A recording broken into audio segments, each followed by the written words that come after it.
That is one thing that we know for a fact. Honorable Chair, our people are suffering. The effects of load shedding has been catastrophic to their lives and livelihood. Our economy is failing and the morale in this country is at the all-time low. We wouldn't be here in this situation writing checks to Eskom to the tune of 254 billion had the ruling party not interfered with the management of Eskom, looting its coffers and captured its service providers. In this case, Honorable Chair, we are doomed if we do and we are doomed if we don't. Therefore, the IFP will lend its support to this bill so that we don't find ourselves embarrassed of the total blackout. So the IFP support Vulani. Yeah. So at least for the Thank you, Honourable Member. I still have time, Honourable Chairperson, 59 minutes. So I need to address. Yeah, so Brett, you must address the chairperson. Honourable Buthelezi, you must address the chairperson. The next speaker is the Honourable Wessels.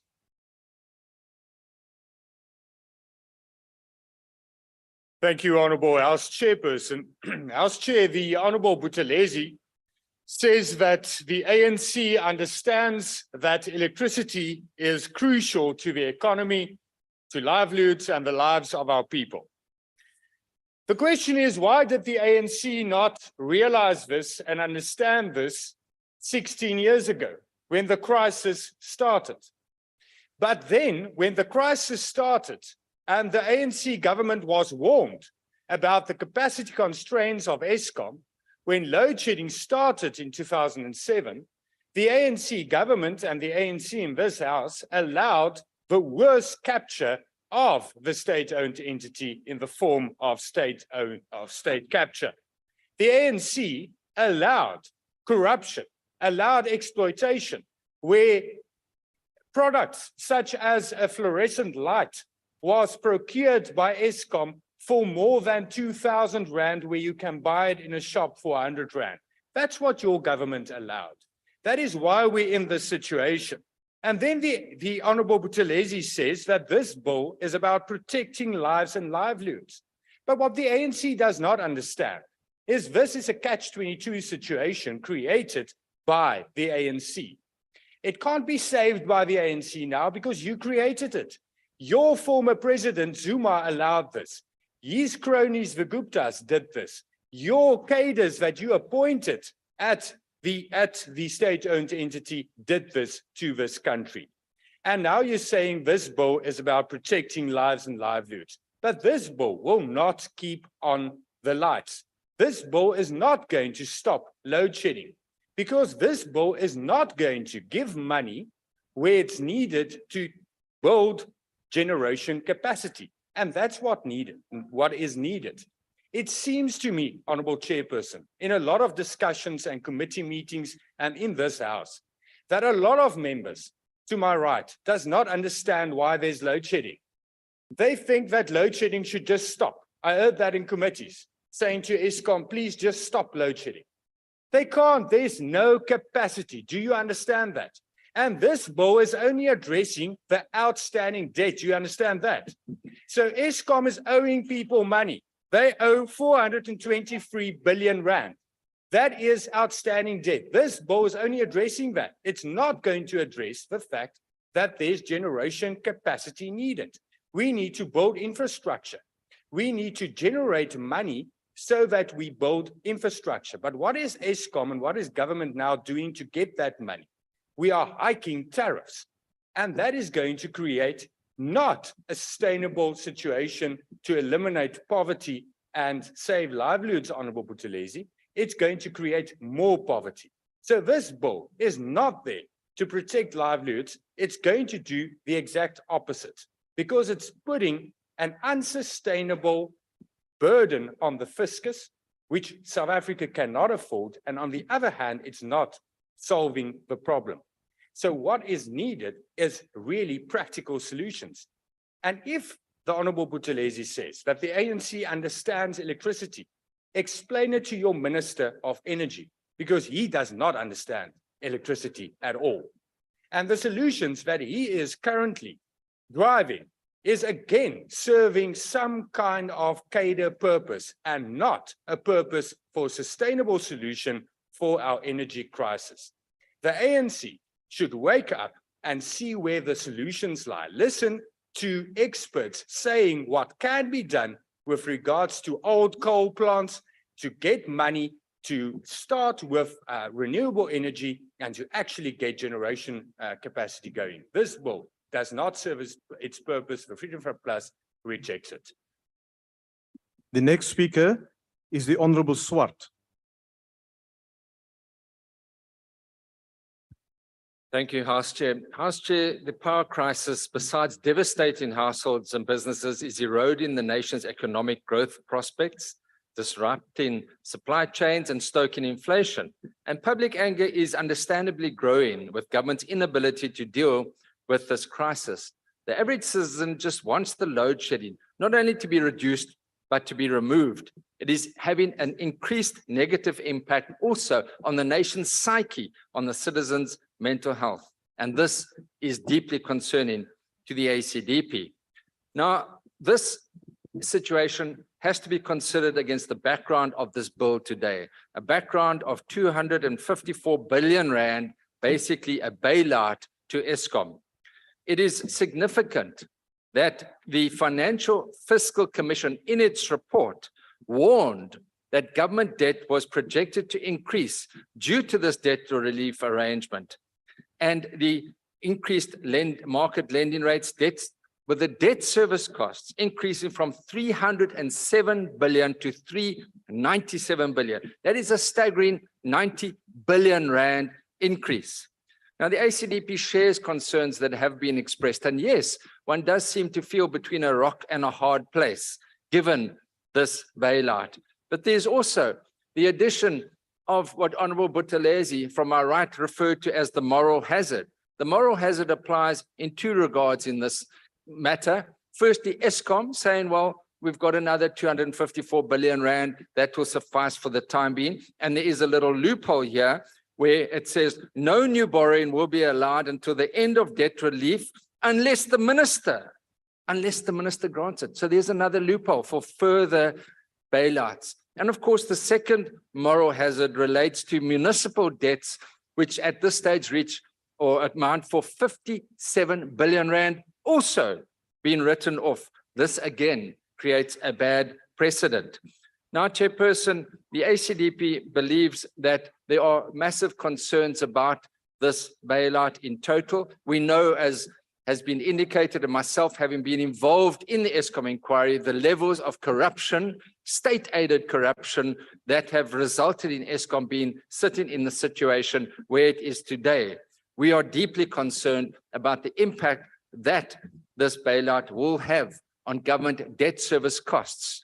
We'll see today the Reserve Bank has just hiked our interest rates again by 50 basis points.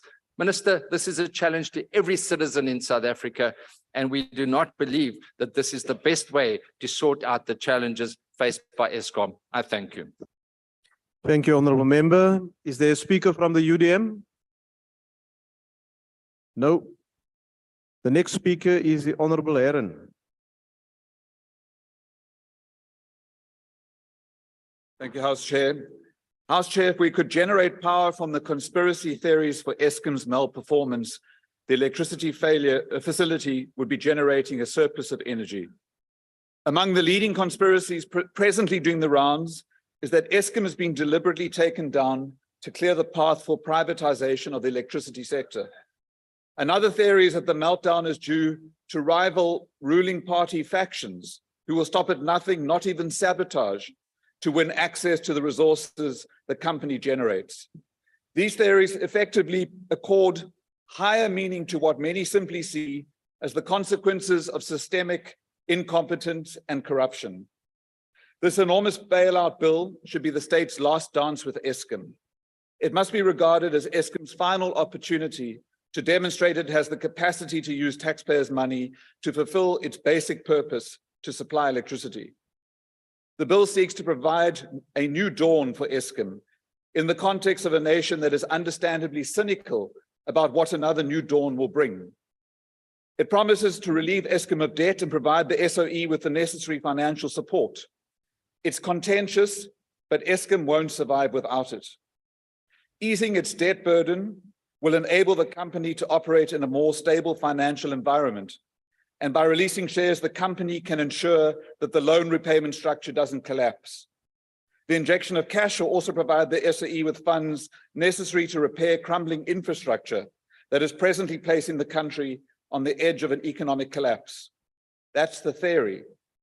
Should the funds be squandered, Chairperson, the state will have no option but to abandon Eskom and pursue alternative models. We fully comprehend the benefits of state ownership of the electricity sector in a developmental state characterized by radical inequality. But there are no actual benefits of state ownership if those in charge lack the skills or the integrity to keep the lights on.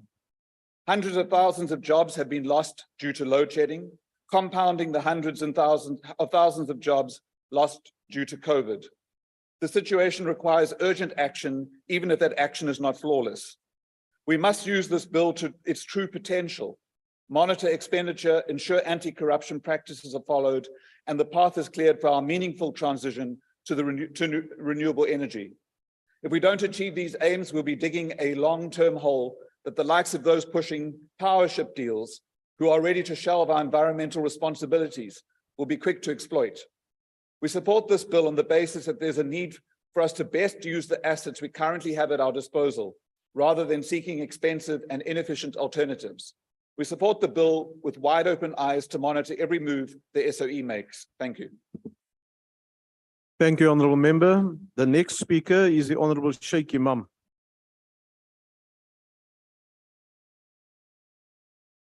Thank you, Honourable House Chair. The National Freedom Party will support this amendment and this bill, the support of 168 billion to Eskom. Whilst we support this, we have serious concerns. And one of the main concerns is that there has not been a statement, a convincing statement by the new Minister of Electricity or anyone that indeed the problem of load shedding will come to an end anytime soon. And our fear is this, that yes, we've been pouring a lot of money into state-owned entities. And here again, we're going to be pouring a lot of money into Eskom. And we have a choice. Either we don't, and we go into darkness Honourable tonight. Sheikh Imam. Honourable Mashego on the virtual platform. Mute your microphone. Please continue, Honourable Member. Either we don't and go into darkness tonight, or we provide this relief to Eskom, hoping that indeed this will be the last bailout and that Eskom will eventually solve the problems that they are facing in order to provide consistent supply of energy or electricity to our people. Electricity in South Africa is not cheap. Businesses are closing, joblessness is rising, but there is no light at the moment. And I think very little is understood about what people are going through as a result of load shedding. Now, in supporting this, we believe measures must be put in place to ensure that there is a short-term solution to the energy crisis while we're working on the long term. And again, as the NFP, despite cries from various quarters that we must worry about global warming and the environment, nobody worried about the environment in Meerbunt, Bluff, Lamontville, when for decades people were living with all these emissions from these industries there, which resulted in high levels of asthma, lung infections and things. That's because it did not affect them directly. But having said that, the National Freedom Party will support this budget vote, but we are hoping that something is going to be done soon. You know, we find the Minister of Energy talking about coal. We talk the Minister of Electricity talking about renewables. So we don't know where we're leading to. So we think that we must have coal and we must continue. In fact, take a lesson from China, build a few coal power stations while we're working with renewable energy. But lastly, I want to say, while we support this bill, the people in Gaza, have got no energy supply currently as a result of the closure of the Karam Abu Salam crossing and the restriction of any movement of traffic, including the supply of fuel. all because of the atrocities committed by this barbaric state of Israel. The NFP supports this bill. Thank you. Thank you, honorable member. Order, honorable members. Before I call the next speaker, order. Honorable members, you will recall that the Honorable Gadebe raised a point of order on the alleged utterances that was made by the Honorable Maotwe. And at the time I said I will consult further and come back with a considered ruling.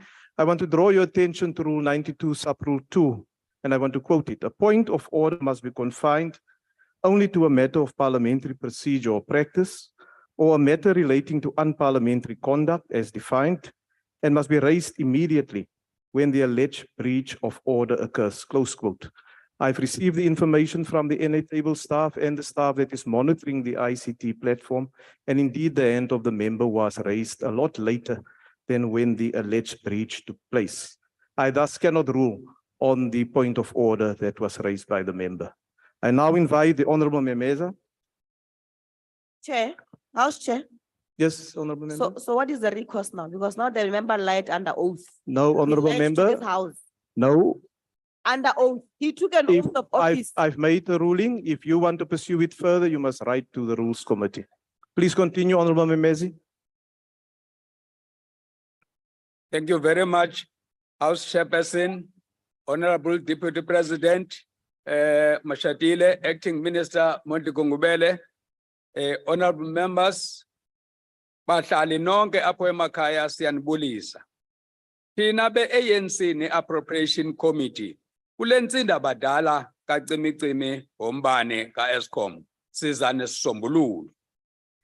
Ongantweni bona bayajweda, kodwa ikhambi dololo. Thina bomkhonto onevili, sinika u-Eskom isihika semali eyi-254 billions, not millions, billions. Senza yonke le nquleqhu ngenxa yempula zikalujaca abantu beli lizwe lethu kuwo wonke amakhaya. The Economic Reconstruction and Recovery Plan is a critical instrument for South Africa to emerge from the pandemic, wherein the economy will be to provide more jobs and opportunities for those that have been excluded. Although our economy is larger than it was during the height of the pandemic, the energy crisis is posing a serious threat to the full recovery and growth of our economy. President Ramaphosa acclaimed at the State of the Nation address this year, I quote, "We know that without a reliable supply of electricity, businesses cannot grow, assembly lines cannot run, crops cannot be irrigated, and basic services are interrupted. Household and supermarkets are unable to keep food fresh without a reliable supply of electricity. Our efforts to grow an inclusive economy, create jobs, and reduce poverty will not succeed." The message is quite clear. The ongoing load shedding South Africans are experiencing has become a serious constraint on growth and profitability for South Africa's corporates. Electricity is the lifeblood of our economy. We welcome the National Treasurer's efforts of taking over Eskom's debt to enable the entity to ease pressure on the company's balance sheet, enabling it to invest in the transmission and distribution of infrastructure. It will allow Eskom to conduct the maintenance required to improve the availability of electricity. The interventions are essential as load shedding is undermining the country's ability to continue its recovery from the COVID-19 lockdowns, even as interest rates rise in response to high inflation. According to the latest Reserve Bank estimates, load shedding had a negative impact of 2.2% on quarterly GDP, with agriculture, forestry, and fishing the most impacted. Mining production, for example, fell by 3.7% in the fourth quarter of 2022. Persistent load shedding has already hurt production. The power cuts have serious implications in many areas, such as field crops, fruit and vegetables that rely on irrigation. Roughly 20% of maize, 15% of soya beans, 34% of sugarcane, and nearly half of the wheat production are produced under irrigation. Red meat, poultry, fishery, wool, and dairy products, all of which require continuous power for their usual activities. Downstream activities such as milling, bakeries, abattoirs, wine processing, packaging, and animal vaccine production face similar challenges. This has a negative implication for the end consumer, who are faced with rising prices, including great risk of food insecurity as farmers are unable to produce food at the expected rate. What is critical is to remember that the agricultural sector, without detracting from the important role of other sectors play, is everything to our daily lives. Every starts and falls with the agricultural sector. Honorable Memezi, please take your seat. I want to get clarity from you whether if a member makes a maiden speech, we are supposed to heckle him. No. Honorable member. Honorable member, no, please. It is everything to our daily lives. Everything starts and falls with the agricultural sector because it starts with a plate of food South Africans need to keep the price of food as affordable and available as possible to everyone. According to the Reserve Bank, the South Africa's economy loses about 899 million a day due to load shedding. We simply cannot allow this to happen unabated. It would not be sustainable. We need to come with a solution. The government, therefore, has to do everything with its power to save Eskom and get our economy to function optimally. Small businesses are disproportionately affected by load shedding, particularly those in townships and in rural areas, as they have limited access to alternative energy solutions. 64% of small businesses stop operations during load shedding, and almost 66% have shared jobs as a direct result of load shedding due to increased operation cost, lost revenue, and declining margins affecting profitability. This is concerning, as our township economy is estimated to be worth 100 billion and providing job opportunities to about 17 million people. If we do not allow government to save Eskom, we are simply saying that our economy must completely collapse. The question we need to ask is, can we simply allow the majority of our people to face such a reality? What will allowing such an unpleasant reality mean for our efforts to support cooperative and small, micro, and medium-sized enterprises? Thank you, Honorable Member. Your time is up. We support this bill.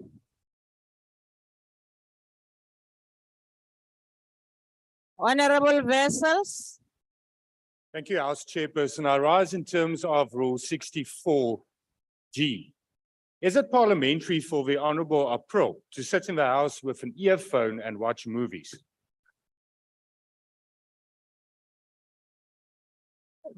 Do we have a... The rule says that you can't do that. And unfortunately, we cannot really confirm that is what is happening. Everyone has got that in their ears. Order, order.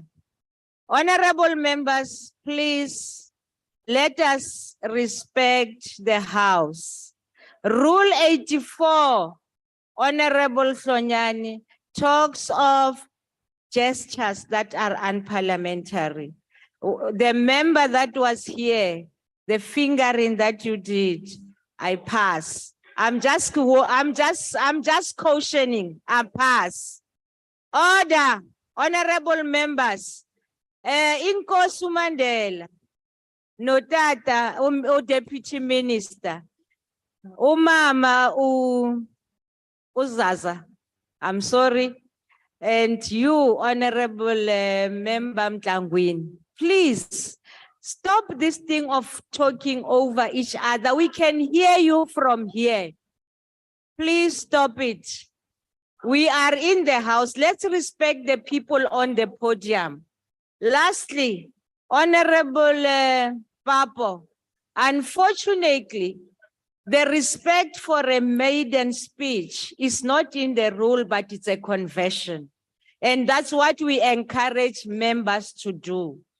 Thank you very much. We now proceed and call on the Honorable Sarupen.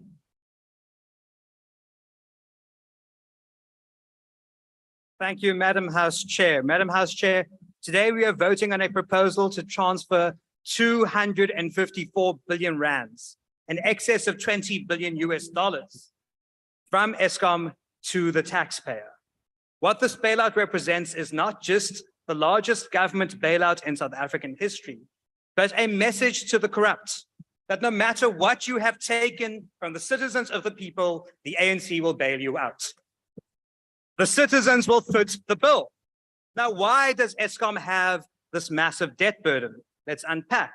Number one, because of poor project management that led to massive cost overruns at power plants. Number two, because of the Gupta family with close ties to former President Zuma and other high-ranking ANC officials who use their connections to secure lucrative contracts and exert control over key appointments in the company, such as the Optimum Coal deal, which was deemed excessive and unfair and points to corruption and collusion. Let us not forget Trillion Capital Partners, a company linked to the Guptas and global consulting firm McKinsey.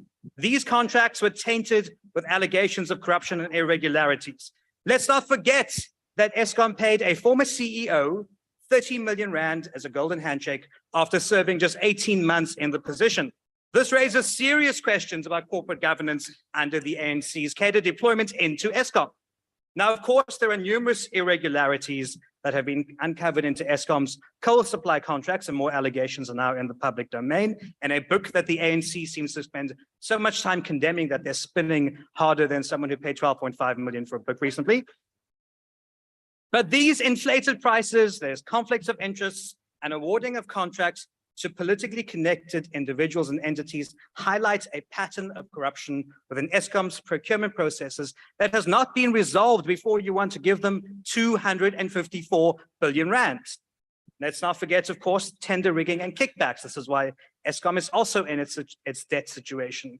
There have been so many allegations of tender rigging and kickbacks involving Eskom officials and contractors. These corrupt practices involve inflating prices, colluding with suppliers, and accepting bribes in exchange for awarding contracts at the expense of the public. Now, this bill will not alleviate load shedding. It will not alleviate poverty. It will not alleviate unemployment because the systemic issues at Eskom have not been addressed. So what we need to know is that this week bill expects us to turn a blind eye to the rampant corruption and policy failures that have got us into this mess in the first place. It sends a message that South Africans must tolerate brazen theft. It says that the ANC's culture of impunity and self-enrichment must continue. And unfortunately, it means that load shedding and power outages will continue to be the grim daily sign of ANC misrule. So it's shameful that this bill is before us without any meaningful action against the corrupt practices that have taken place under their watch. We cannot agree to any bailout without justice and accountability for the crimes at Eskom. The Gupta families get to enjoy their time in Dubai, but not a single one is in jail, so there should not be a bailout. And there should be an immediate and thorough investigation into the web of corruption and mismanagement that former CEO Andre de Ruyter has identified. And the guilty should be held to account, regardless of their political connections. The only way we're going to fix Eskom is if we break the ANC stranglehold of Eskom and have a complete overhaul of the system that purges corruptions from its very foundations. Bailouts are the tool of the ANC to cover up their failures, and we must reject this abuse of public funds. As the opposition, it is our patriotic duty to expose the ANC's corruption and fight tooth and nail against a self-serving agenda. So we stand with the South African people and we stand against this bill. Thank you. Thank you. The next speaker is the Honorable Machafa.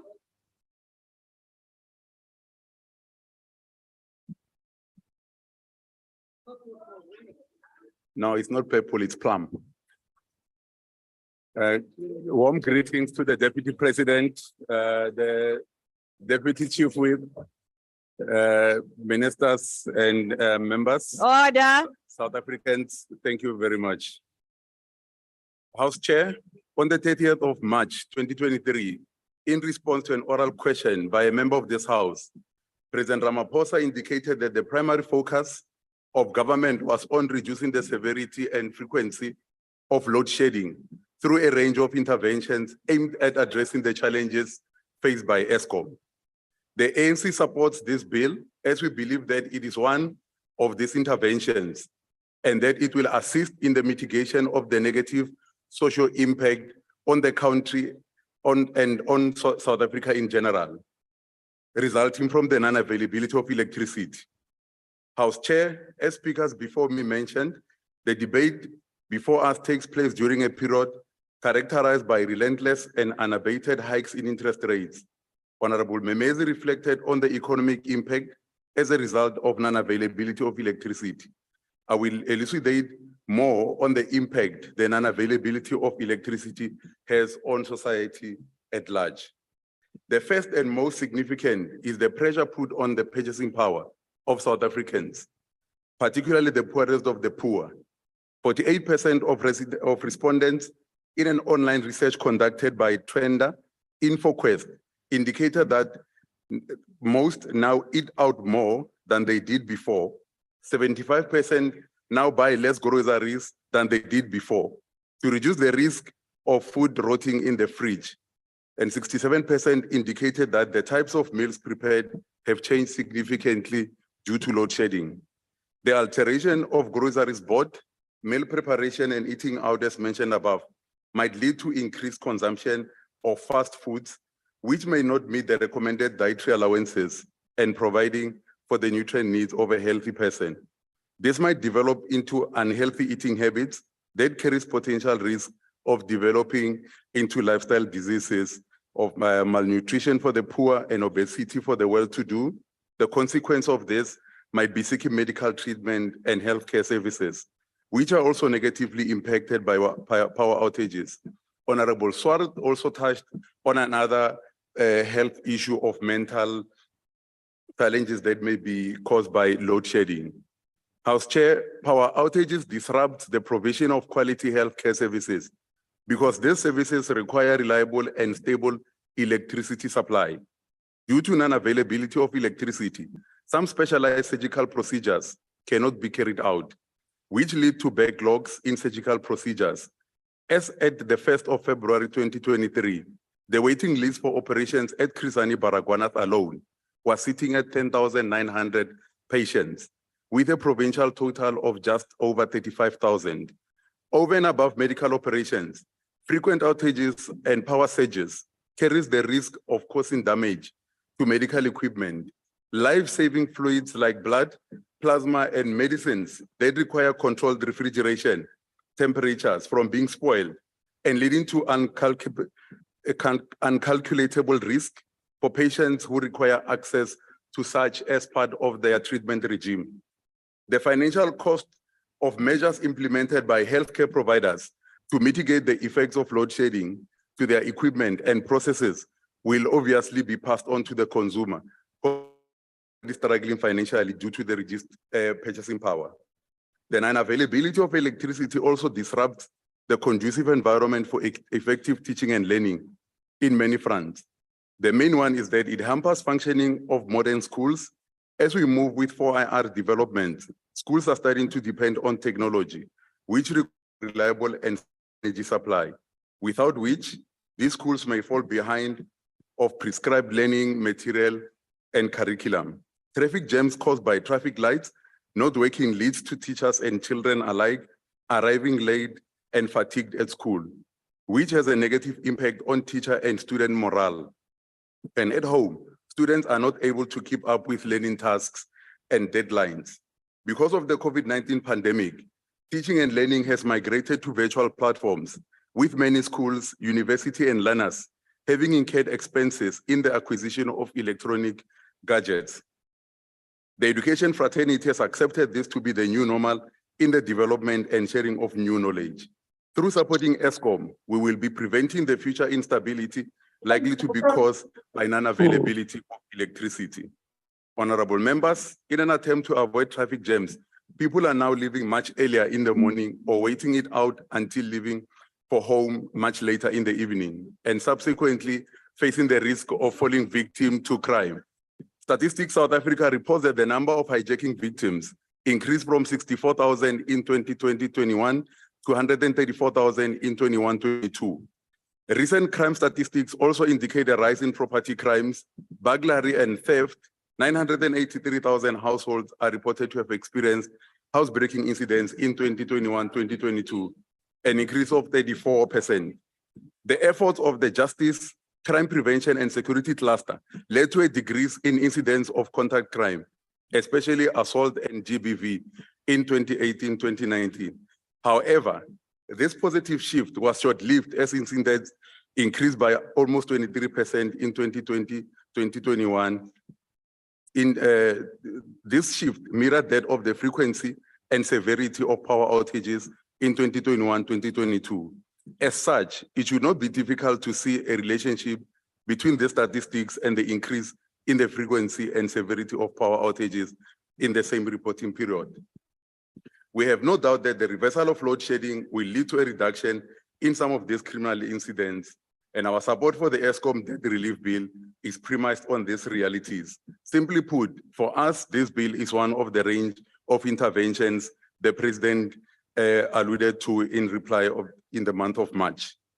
Honorable members, electricity is a very important throughput in our democratic system, because one of government's constitutional obligation is the provision of public goods, and given the country's painful history of racial segregation, exclusionary practices, and state-sponsored oppression, an added responsibility emerges, which is the duty of ameliorating the living conditions of the indigent communities and rural masses.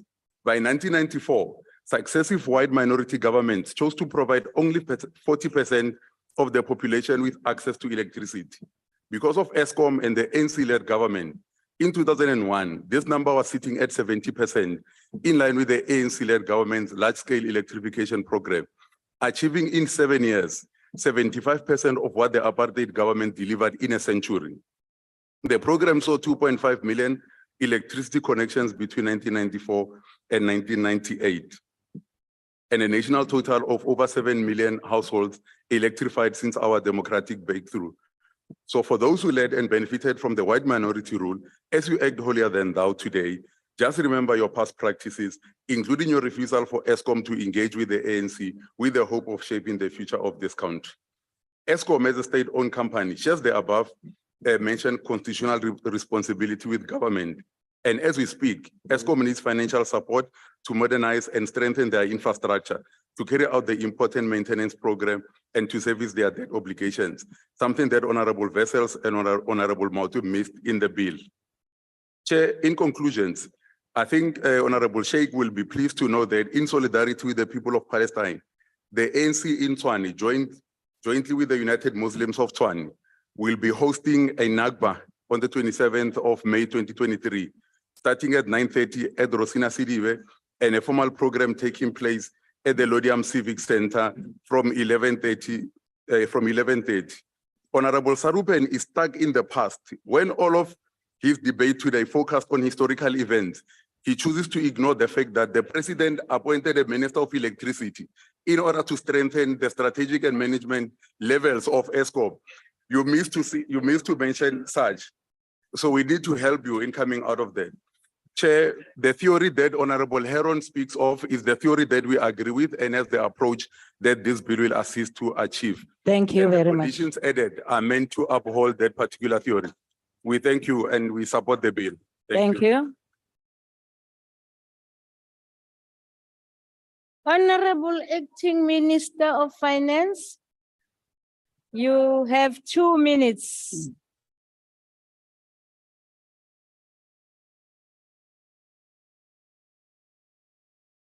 Thank you very much, Honorable Chair. Up front, I want to express our gratitude to the debate, especially the logic of good and the logic of an IFP and the logic of IFP. The problem is that Eskom is critical, the survival of Eskom is critical for a sustainable path towards security of energy. So whatever interventions you're making, already in terms of generation, 5 interventions by the president talk to that. But the threat is you must have transmission infrastructure in place and you must have distribution infrastructure in place. If you read the conditions, as you can do capital expenditure only to transmission and distribution, because we have got another way currently under the circumstances of actually securing energy. Now, that's why we're saying financial position, balance sheet. I don't want to blame people who don't understand what a balance sheet is and what a financial position is, because you may fight something you do not understand. We are very clear that Eskom must live, not die, for a sustainable path. And I'm not surprised, therefore, that some of you for 3 years or 4 years, you don't go beyond 11%. And again, Member Vessel, I listen to you. Renewable cannot carry us 24 hours. That's why you must optimize Eskom. You won't understand Sputla because you're not at the same level. So I don't want to blame you for that. You say he's wrong, but you don't tell us what we should do. Thank you, Honorable Speaker. Thank you. Thank you, honorable members. Order. Are they? Order.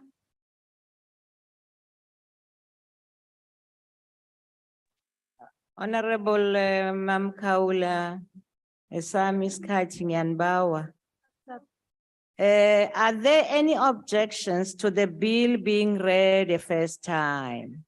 Yes, please record. Please note the objections of the DA. Thank you. Noted. Please note the objection of the EFF. Noted. Please note the objection of the FF Plus. Please note the objection of the ACDP. Thank you. Thank you. With all those objections, the bill is being read the first time is agreed to. The secretary will read the bill the first time. Eskom debt relief bill. Thank you. Can you please read the third order? Second reading, Eskom debt relief bill. Thank you. As there is no list of speakers, are there any objections to the Eskom debt relief bill being read a second time? DA? House Chair, please note the objections of the DA. We'd like to call for a division, please. A division having been called, the bells will be rung for 5 minutes.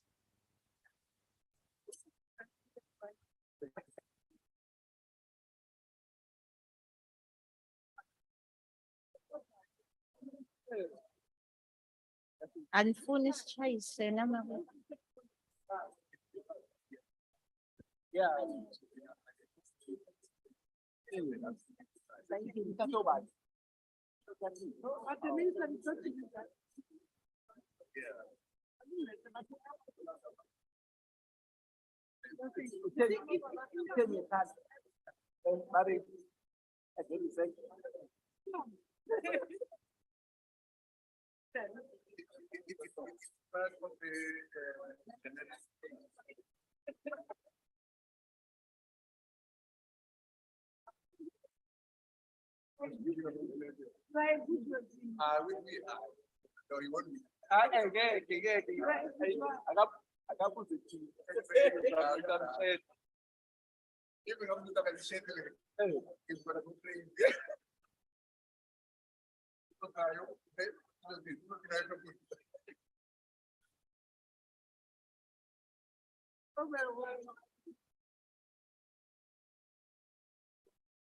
did the counting. Yes. Yeah. Kita tuwala ko nito sa babang lekamole is okay. Sorry. Akin the rate head count now 43. That's the percent. Asa weka ko sa lebanga to ye. Hey, killing to rumela di mistake. Oh, yeah, what about the one? Why was going to let the level? Yeah.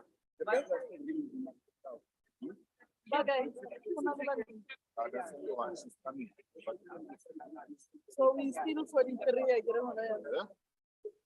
What can happen next? Hey.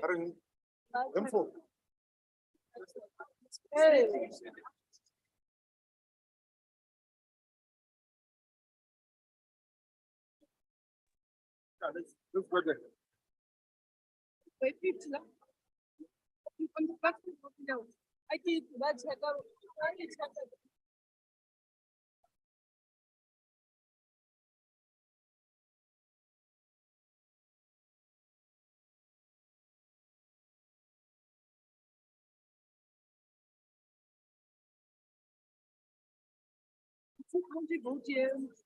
How many group members are here? April.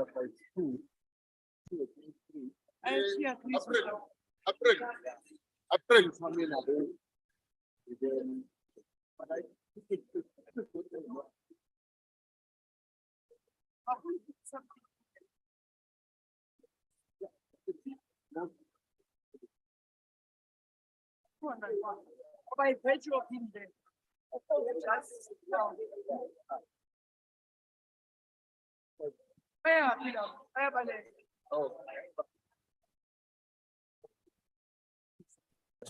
Bemba.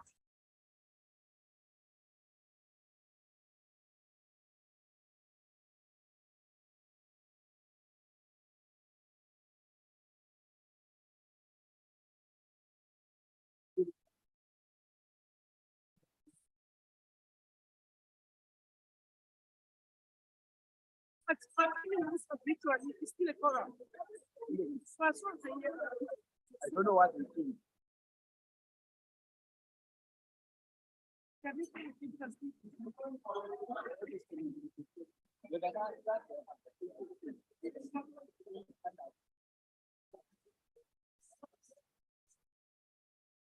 Order, honorable members, order.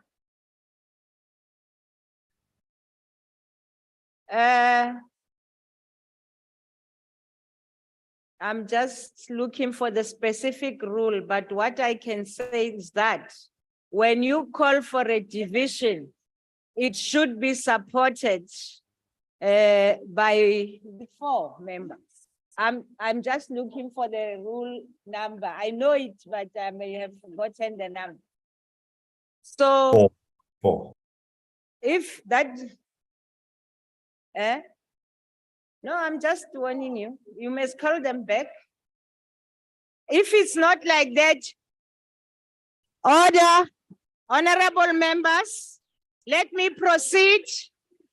The doors must be locked now. Thank you.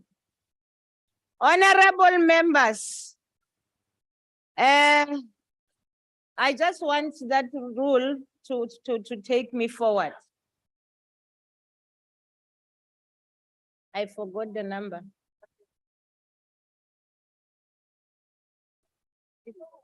Okay. Honorable members, according to rule 111, it says whenever a division is demanded, the presiding officer must, before ordering a division, bells be rung, satisfy himself or herself that at least 4 members support the demand for the division. In this case, the division was called by the DA, and there are only 2. We don't count you EFF. So at this stage, there is no vote. We proceed.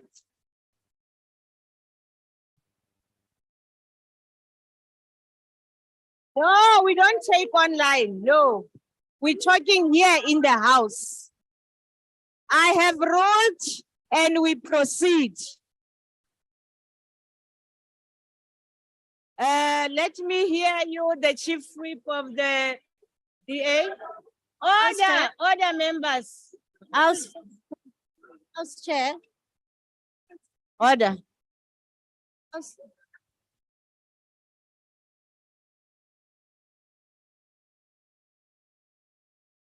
Not here. Even if it's another party.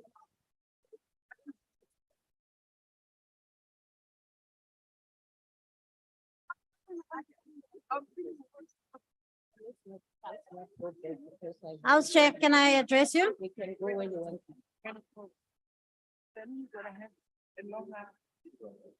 Right, proceed, ma. House Chair, according to the hybrid rules, people in the house are recognized as both in the house, in the chamber and online. And if the table checks online, you will find that the DA has 4 members, 2 in the house and at least 2 online. And Okay. so I think, please, can you just double Yes, check? that is allowed, that we can check.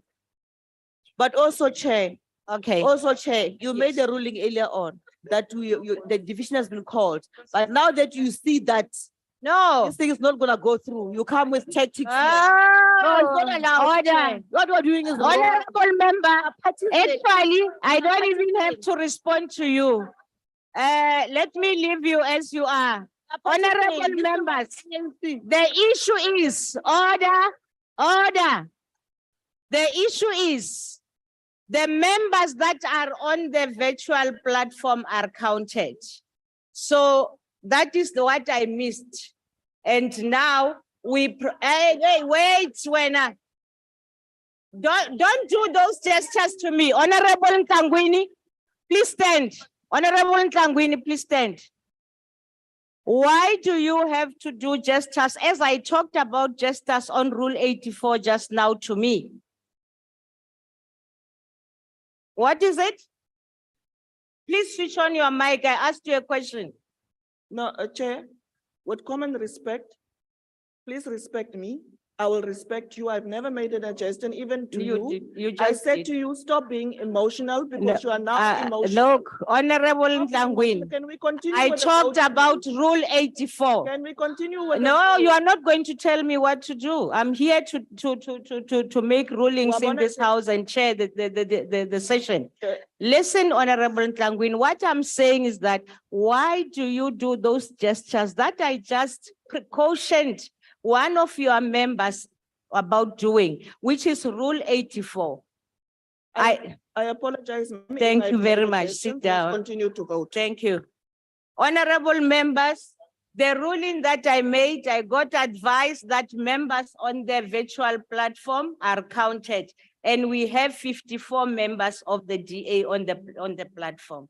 Thank you for, that's what point of orders are for. That's what they are for. Okay, honorable members, the speaker has determined that in accordance with the rules, a manual voting procedure will be used for this division. Firstly, in order to establish a quorum, I would request the table to confirm that we have the requisite number of members present on the virtual platform to take this in the House and on the virtual platform to take this decision. Party whips will then be given an opportunity to confirm the number of their members present and indicate if they vote for or against the question. A member who wishes to abstain or vote against the party vote may do so by informing the chair. The honorable members, the question before the House is that just want to check to read the correct thing. Yes, the question before the House is that the Eskom debt relief bill be read a second time. The voting will now commence.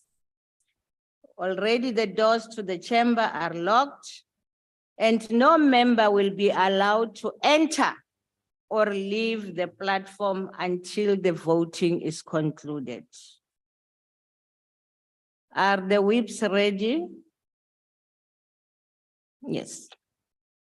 Sorry, House Chair, can we get an indication on the quorum or for voting for legislation? Yes, I have already asked. They said, unfortunately, oh, you didn't hear. I didn't do it loudly. But it's yes, the quorum is there. That's why I got your numbers. Thank you. Right, the ANC.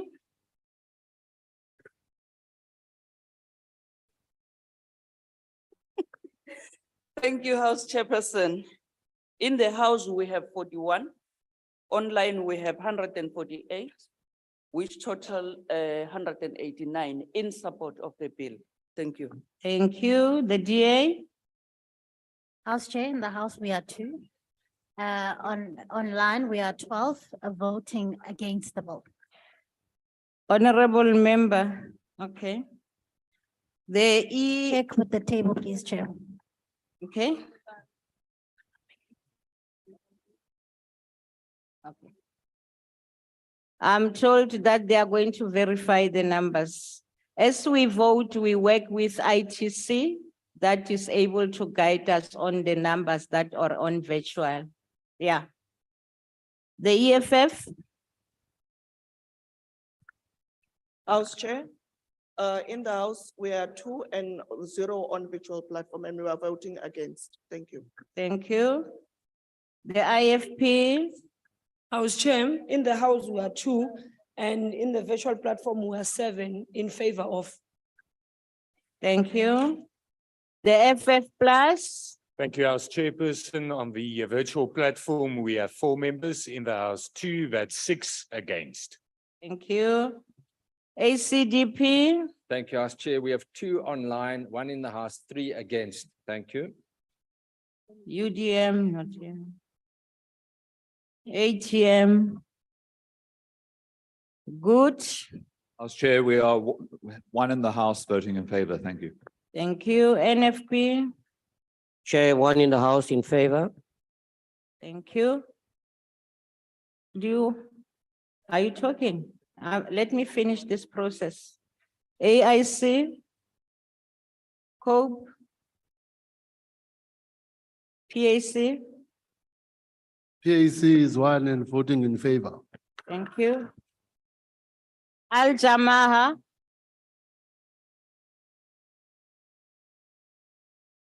Nobody.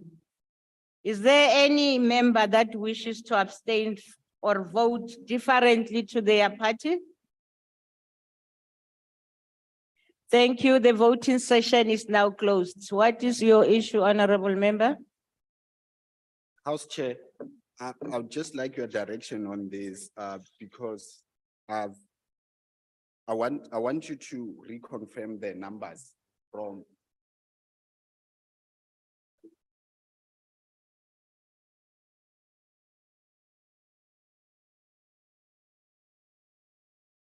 Honorable Malaji, bolela le nna papa.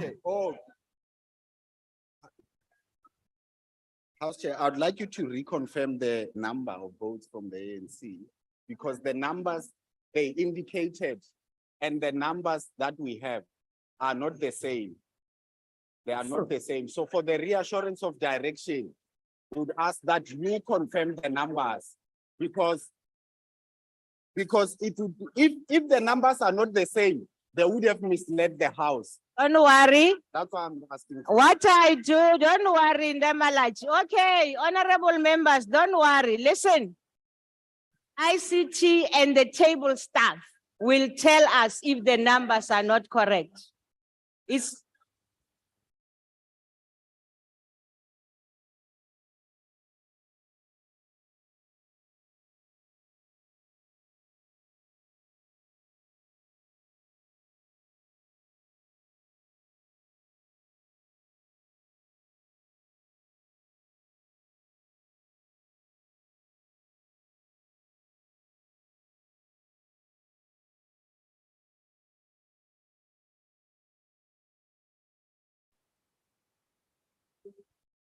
the numbers that were read for members online are in accordance with what we have.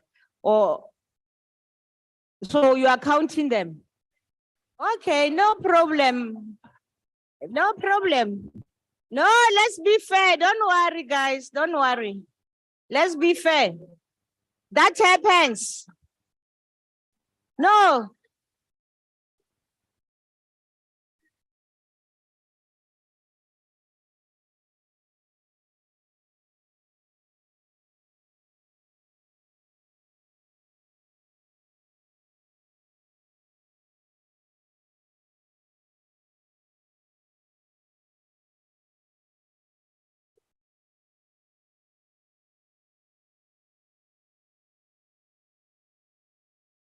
Honorable Deputy Chief Whip. Order, members, what is it about? This is not the first time we do this. It's not the first time. They always do it and we always recount. There's no problem. What's the problem? Honorable House Chairperson.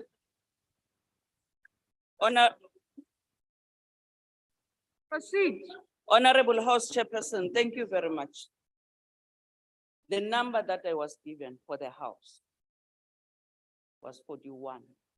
That was counted before the bells rang. Okay. Then on recounting now, we are 38 in the House. Yes. So that is the correct number. No which means- problem. This happens all the time. It's allowed.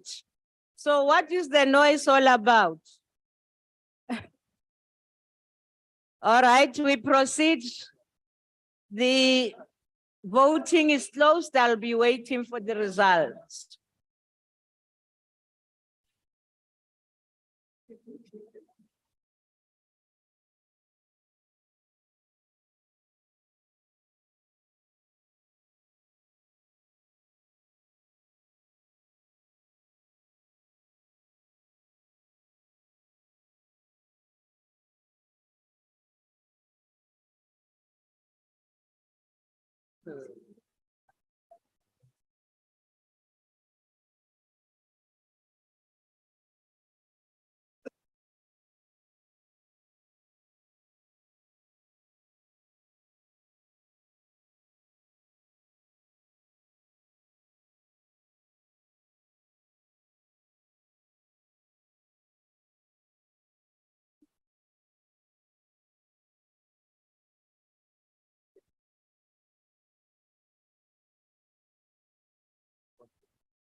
Thank you. DA, you confirmed 12, ne? Okay, I think the 54 was before we started, so I wanted to confirm with them. Okay, thank you. Then we are fine. Honorable members, the results are as follows. There are no abstentions. Noes 23. Yes 198. So the bill can be read as a second reading can be made. Thank you.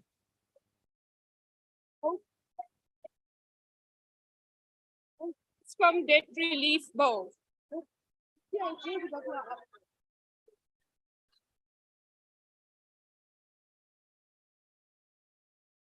Honorable members, order. The bill. Can we allow the secretary to read the bill a second time? Eskom Debt Relief Bill. Thank you very much. The bill will be sent to the National Council of Provinces for concurrence.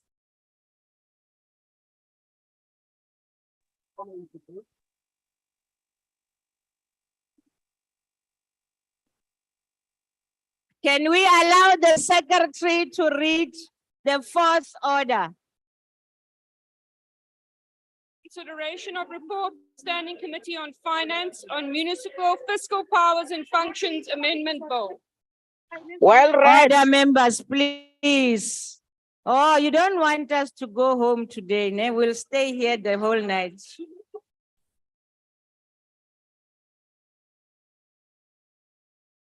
Honorable members, may I recognize order. May I recognize the Chief Whip of the majority party?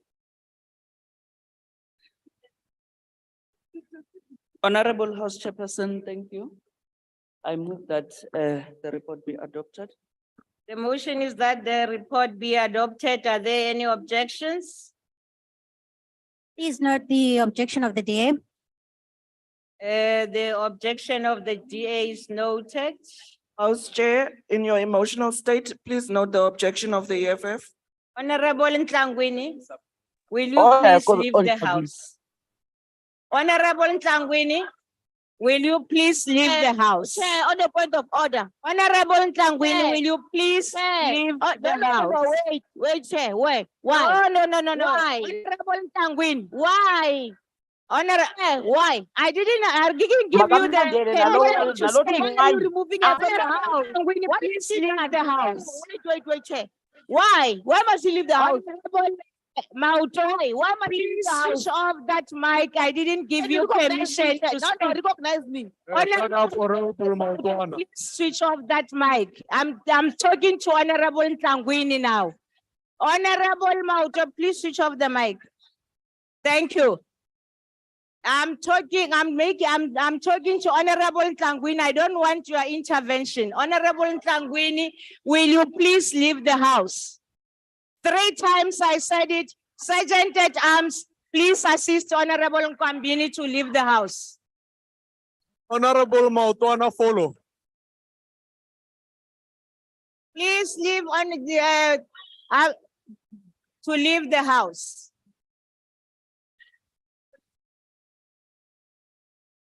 You don't recognize me, Chair, or I must speak because you don't recognize me, Mus. We can't talk in this house now, Chair. You are our boss. I'm waiting for You Honorable can't- Ntangwini No, to leave the house. no. There's no I'm one who's coming here. waiting for Honorable Ntangwini to leave No, the she's house. not leaving. She's not going anywhere, Chair. For what? Okay, it's fine. For what? Why is she done? Honorable Mautwe, I Recognize asked you me. to switch off My the hand is mic. up, Chair. You're not recognizing me. Please, Honorable Mautwe, leave the house. This is not your house. When I said- Honorable, This is not your please leave the house. This is not your house, No, Stacy. call them. This is not your house, man. This one is not your house.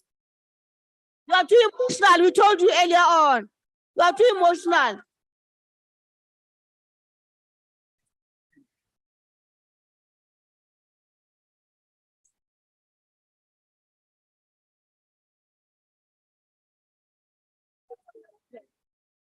Honorable Ntangwini, I am told that you don't want to leave. I'll now call the Parliamentary Protection Services to help you go You are leave the emotional. You are room. too emotional, man.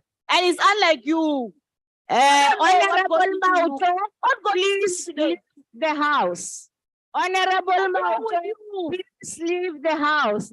For the first time, Honorable Mauto, please leave the house. You are problem. What happened today? Honorable Sergeant at Arms, help me to remove Honorable Mauto from the house. Are you okay upstairs? What happened today? Honorable Mauto Are you from emotional? the house. Man, this is the chairperson. This is not your house. Please can't do remove everything. Honorable Mauto. Just leave and go to your house. Wanted to be here. It's not your house, this thing. Go to your house. You are emotional. I don't know what's happened with you today. Mukuke.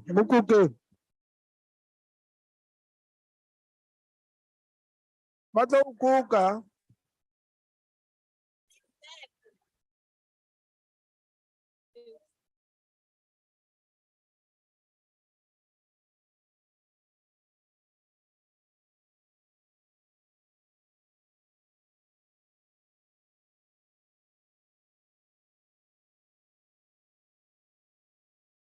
We want to proceed with the work of Parliament, please. Honorable Sergeant at Arms, can they be assisted? Can they be assisted? Can they be assisted? Please. Thank you.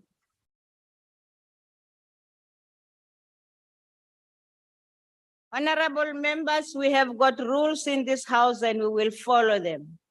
Rule 67, number C, go and read it.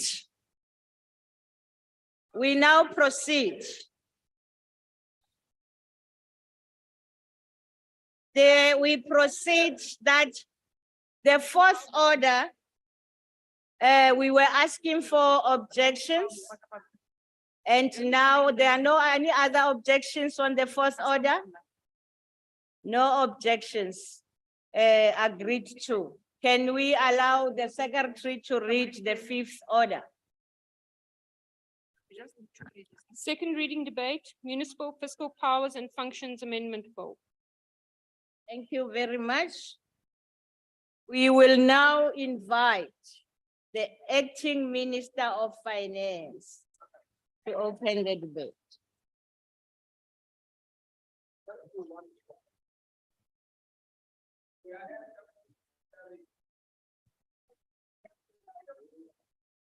Thank you, Honorable Chair. Honorable Deputy President, honorable members. Honorable Speaker or Chair, the National Treasury, in collaboration with relevant stakeholders, has embarked on a number of initiatives to review the local government fiscal framework. And one of these initiatives is the introduction and development of a legislative framework to regulate the imposition of development charges.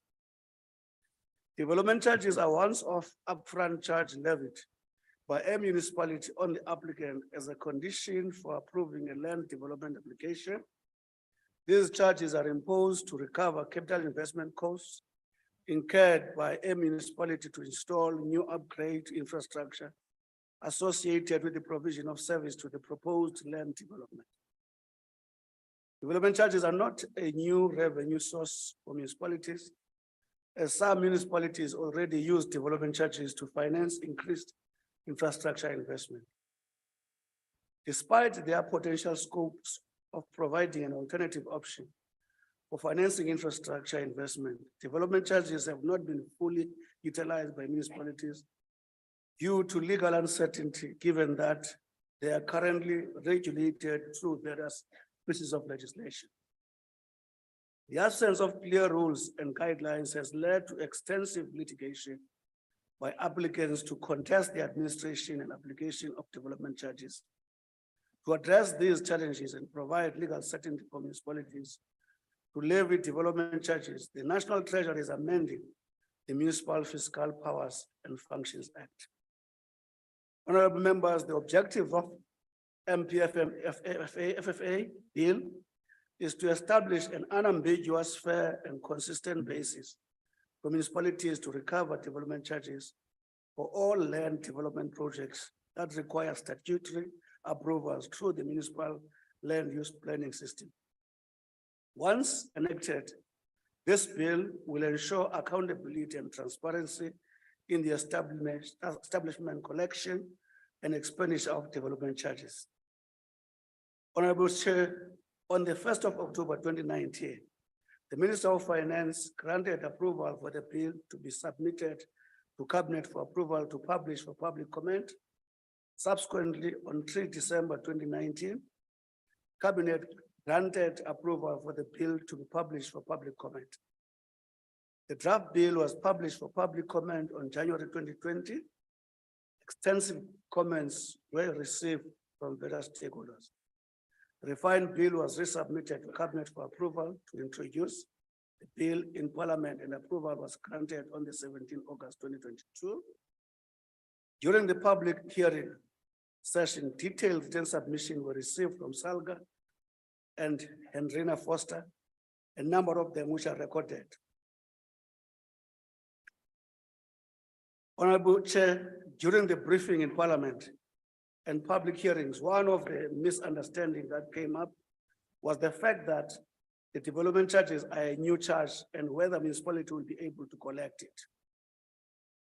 Development charges are not a new source of revenue for municipalities, as some municipalities are already levying. The general concept of development charges is that the urban growth and expansion of new land use development create the need for additional infrastructure services. The bill still has to be presented to the Select Committee on Finance.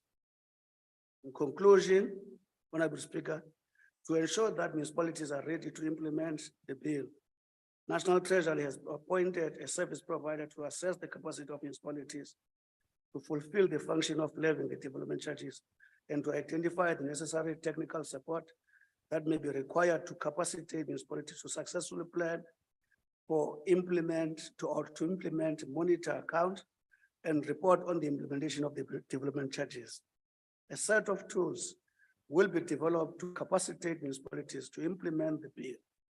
Furthermore, ministerial regulations and implementation guidelines, including DC's calculator, pro forma DC policy, bylaw, and engineering services will be developed.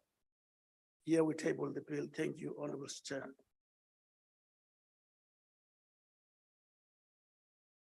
Thank you. We will now call on the Honorable Abrahams.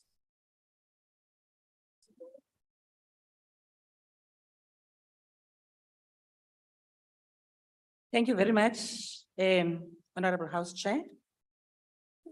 Sorry. The Standing Committee on Finance, having considered the Municipal Fiscal Powers and Functions Amendment Bill, Bill 21B of 2022 referred to it, reports the bill as follows. The Municipal Fiscal Powers and Functions Bill was tabled in Parliament by the Minister of Finance on the 22nd of September, 2022. It is an ordinary Section 75 bill dealing with the regulation of the power of municipalities to levy development charges and related issues. Among other issues, this bill seeks to empower the Minister of Finance to make regulations for the effective implementation of matters relating to development charges and to amend the spatial planning and land use management, referred to as PLUMA 2013. In terms of public participation, the committee was briefed on the bill on the 15th of March 2023 and made a call for submissions thereafter. On March 22 this year, the committee held public hearings which were responded to on May the 9th. On the date of the public hearings, the committee noted that it had received 3 written submissions, but no stakeholder had requested to make an oral presentation. The acting minister has already spoken on who made the submissions.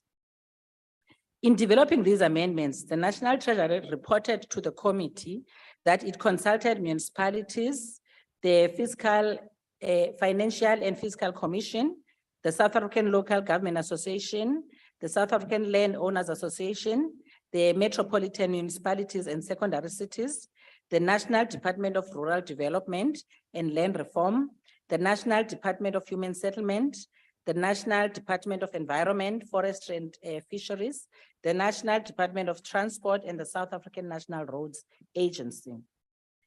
The National Treasury further reported that it received several written comments from these stakeholders, all spheres of government, property owners, non-government institutions, and the public.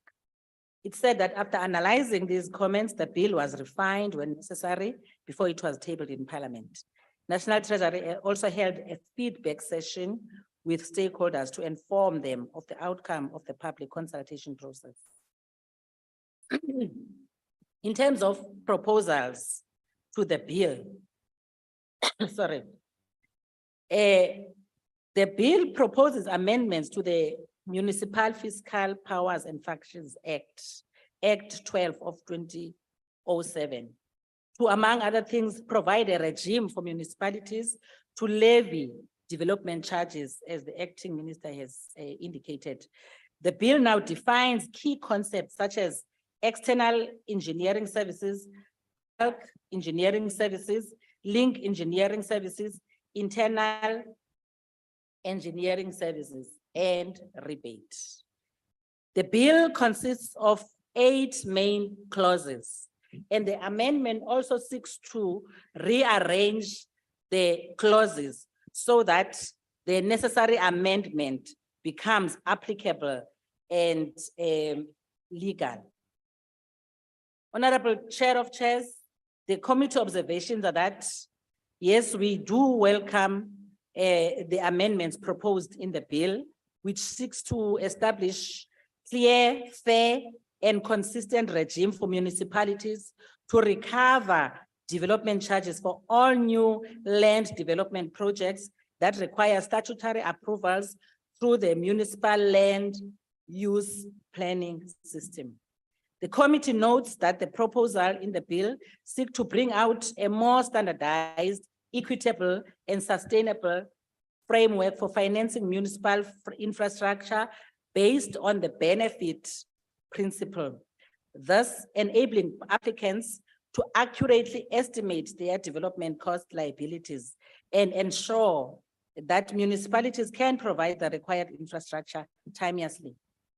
The committee, House Chair, notes that the benefits of this bill include uniformity across municipalities on the application of development charges, which will eliminate any unfair competition or treatment of applicants within and between municipalities. The committee further notes that the development charges are not new, as municipalities already charge this. However, the bill seeks to bring the much needed framework that will ensure coordination and improve municipal fiscal framework. The committee notes and welcomes the written submissions from stakeholders and consultative processes by National Treasury, which ensured that when the bill was presented, there were not too many contentious issues. The committee particularly sought to consult with SALGA as an autonomous association of all the country's municipalities. And we're pleased that SALGA had participated in consultation with all the processes of National Treasury, and they had made written submissions to the committee, which were all responded to by National Treasury.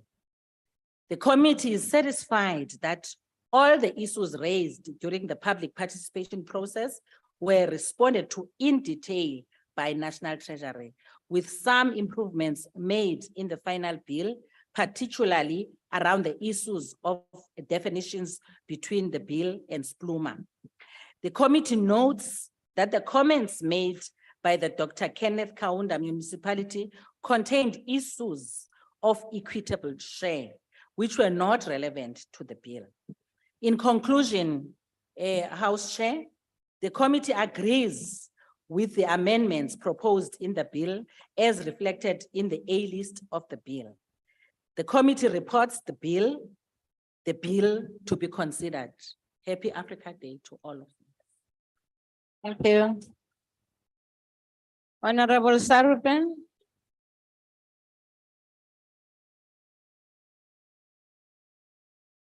Thank you, House Chair.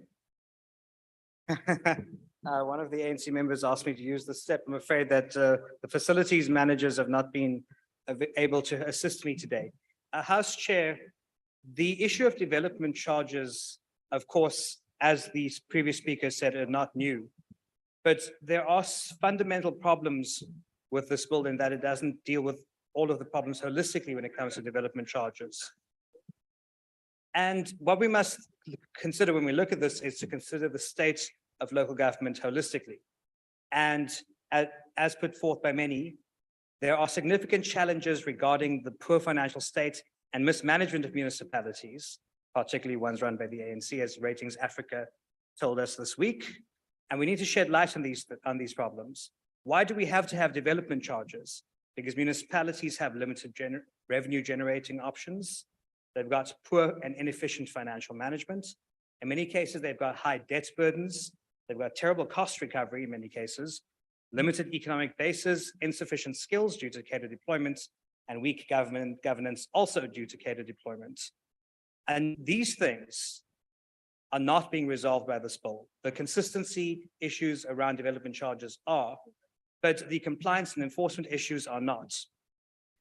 Now, these levies, of course, that are raised through development charges are another form of taxation, while municipalities struggle with financial mismanagement.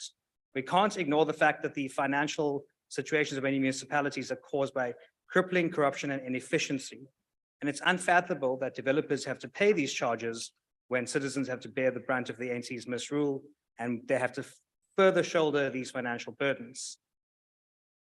When you consider what goes on, this is a dangerous environment for abuse. There's a track record of fiscal irresponsibility at local government and lack of accountability.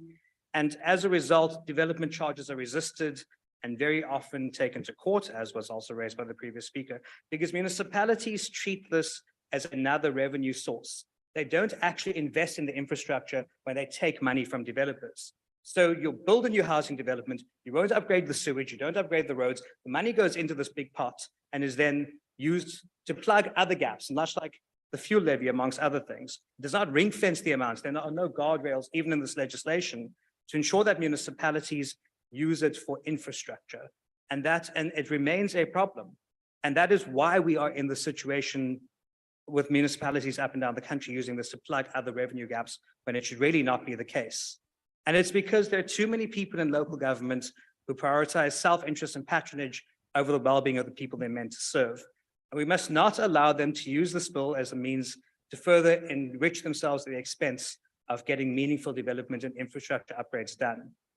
And of course, because these development charges are used in this way, it has many impacts on housing affordability in the current economic climate, where businesses are closing their doors and are unable to withstand the current destructive economic policies. So we must not allow this to become another tax. We must ensure that municipalities engage in clear fiscal discipline, that they ring fence amounts that are given for certain functions, that these amounts are not then taken, including money from the National Revenue Fund that is meant to be ring fenced for grants. It often is used to plug short-term revenue gaps in municipalities. And then at the end of the financial year, they've got to stop projects to pay back National Treasury because the money was ring fenced and not used appropriately. So all in all, this bill actually doesn't address the governance failures as well. And so we can't support it until such time as those gaps are plugged. Thank you. Thank you.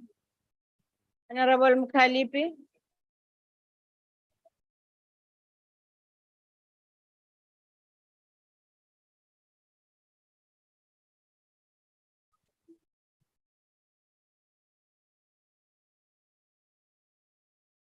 Thank you very much, House Chair. Thank you very much, Commissioners. Let's state from the onset that we don't support the Municipal Fiscal Powers and Functions Amendment Bill. And we'll outline here briefly why we reject the bill. Acting Minister, who is going to act forever, the Economic Freedom Fighters is the only political party that has constantly raised the issue of poor funding in the sphere of local government and misallocations of revenue raised nationally. The poor funding of the sphere of local government due to mismatch and misallocation is a product of a narrow, outdated ideology of selling municipal basic service to our people for cost recovery purposes. Simple put, the National Treasury believes that our people have enough money to could pay for all processes to provide clean, drinkable water, the collection of waste and refuse, the provision of service delivery, and many other services, including the building of roads, the cutting of grass, and the provision of sports facilities. This is extremely misguided. House Chairperson, this is what must happen to alleviate the poor funding of municipalities. I'm happy because the Deputy President is here as well. We don't say this as a theory. The Economic Freedom Fighters is in government of 3 out of 8 metropolitan municipalities in South Africa. We're government in the city of Johannesburg, we're in government in the city of eThekwini, city of Ekurhuleni, Mogale City, and Westland. We are responsible for finance, health and infrastructure, public safety, and other key essential services. This is in addition to many other members of mayoral committees in municipalities in Northwest, Mpumalanga, and other municipalities across the country. This is the basis on which we provide this perspective, and we do not on the basis of understanding material conditions. This morning, the EFF chairperson in Gauteng province tabled more than 50 billion in the 2023-2024 budget for Ekurhuleni Metropolitan Municipality in his capacity as a member of a mayoral committee. There is an agreement that the current equitable share funding model is not sustainable. We all agree on this, Acting Minister. Where we differ is how we move forward. Let's start with the equitable share. The majority of municipalities, with the exception of metros, rely on equitable share, which is not sustainable. Conditional grants have saved many municipalities that otherwise would not have been able to build essential infrastructure for basic services. We have constantly advocated for a rearrangement on how we allocate revenue raised nationally. This bill does not address the structural problem of misallocation, which requires us to change the whole formula so that we direct resources to a sphere that is responsible for service delivery every day.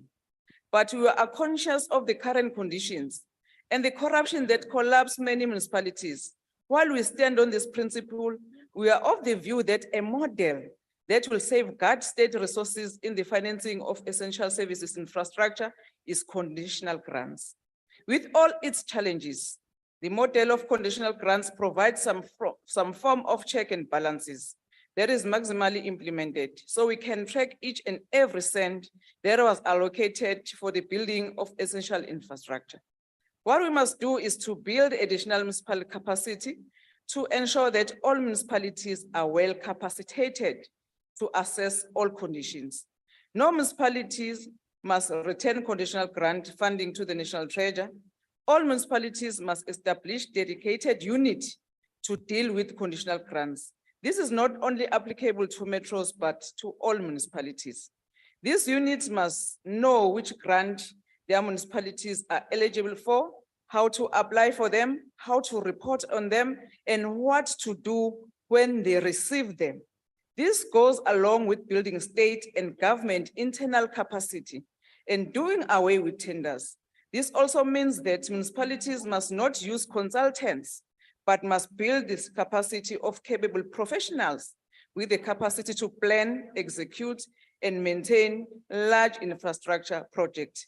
The EFF therefore does not support the municipal fiscal power and functional amendment bill. Thank you very much, Chair. Thank you. Honorable Majosi.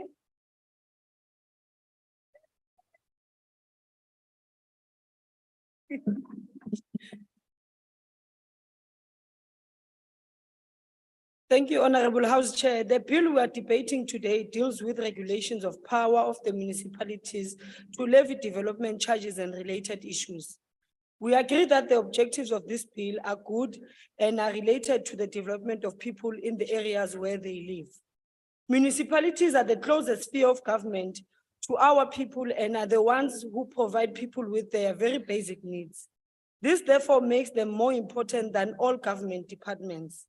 Even government departments, the services that they provide our people are done at a level of a local government. All of us in this house know that the majority of our municipalities are dysfunctional. We all know that corruption is rampant in many municipalities and that they lack skills. We are also aware that in the most municipalities, a lot of money that should be going to service delivery is embezzled through corruption and paying workers' salaries because these municipalities have turned to employment agencies instead of a service delivery agents. The biggest concern with this bill, although its intentions are good, is whether municipalities will be able to levy their applicant property and the money levied will indeed go to the service delivery, or will this be just a way to make money for unscrupulous politicians and officials to loot? Also, as mentioned in this bill, that municipalities will be able to decide to grant a rebate for an example, a category of applicant or category of land development through reducing the development charge payable or exempted. We are not sure if they will do this fairly, or even here, such exemption reduction and rebates will only be granted to friends and those willing to kickbacks. House Chair, many questions were clarified during public hearings, but the truth is that the corruption is still rampant in the municipalities. It is unlikely that we will see the benefit of this bill, though the IFP supports the bill. Thanks. Thank you. The Honorable Vessels.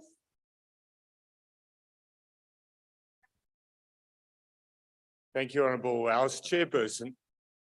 House Chair, the problem faced by municipalities in South Africa cannot be solved by any legislation trying or attempting to increase revenue.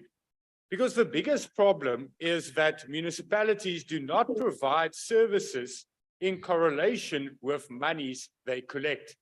People pay for services, but they do not receive the services. And this bill does not address the problem that these levies will most probably be used by a lot of municipalities to pay salaries. Because our biggest problem is the fact that there's no fiscal discipline, especially in terms of compensation of employees. where the salary bills are between 60 and 90% of a municipal budget, and where there's no money left.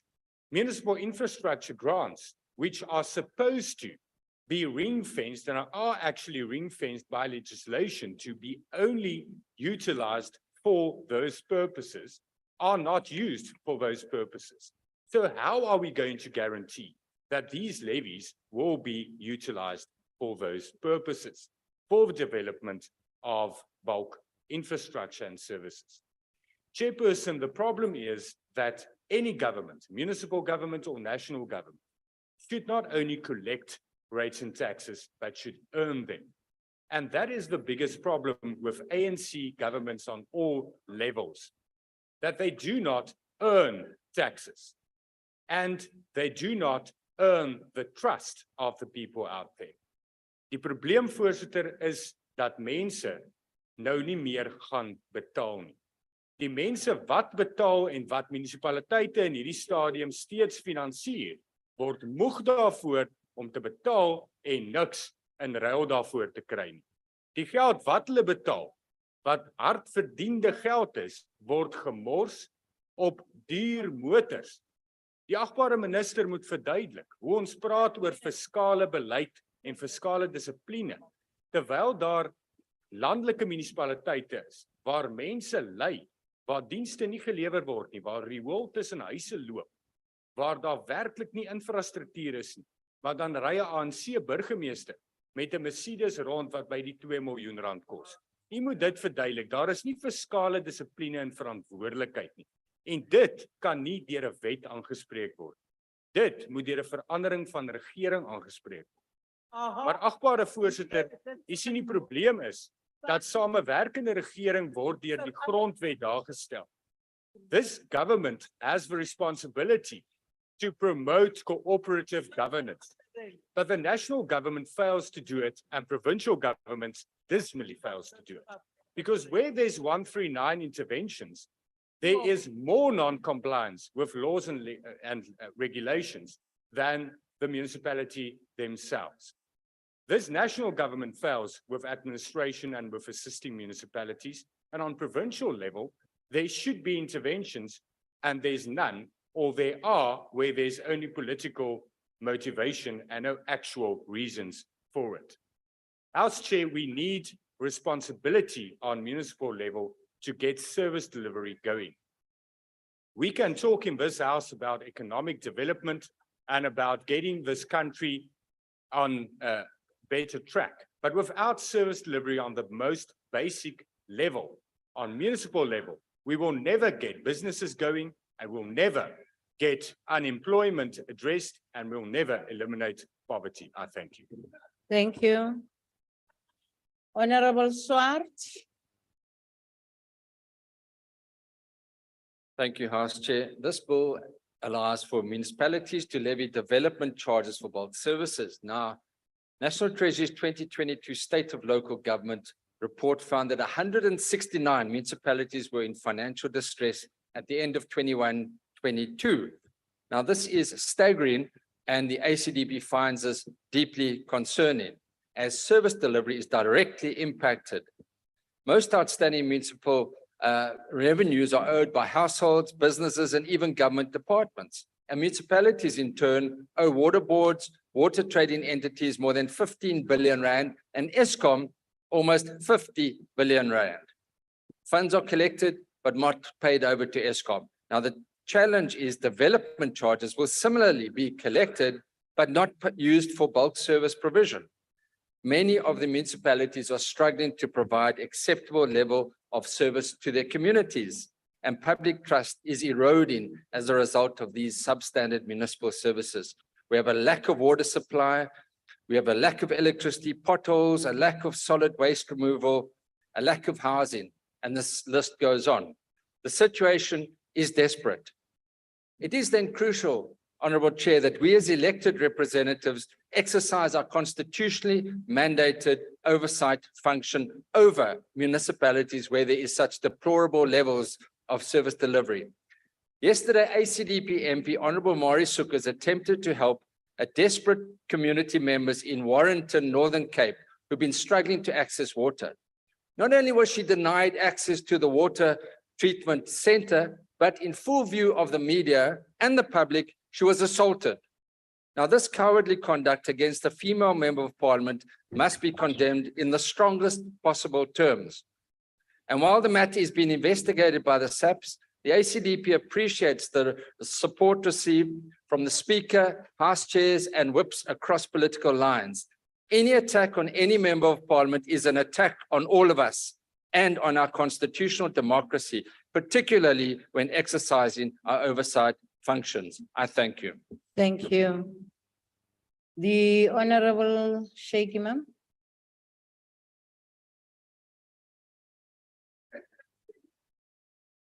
Thank you, Honorable House Chair. The National Freedom Party supports the bill tabled here today.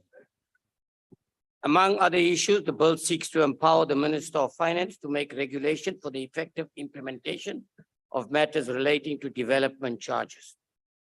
But when we talk about the issue of services, allow me to draw the attention of this House to Palestinians on the West Bank who are denied adequate housing, access to services, subject to forced evictions, which hampers development, all by the abuse that they suffer at the hands of this apartheid Israel. Okay, I shall tell them, apartheid Israel is the one that's abusing the people.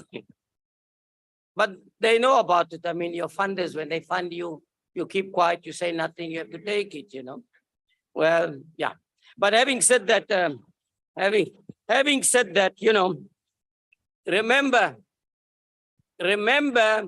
when these people are funded by the West, particularly and the Zionist Israel, they forget the humanity side of it. They can see nothing else but see that money. They are dictated, and that is why they only follow in this, nothing else. The very same people can see the arms and ammunition that goes to Israel, which is now going to Sudan, which is going to all these countries and causing chaos and mayhem. They will do nothing about it.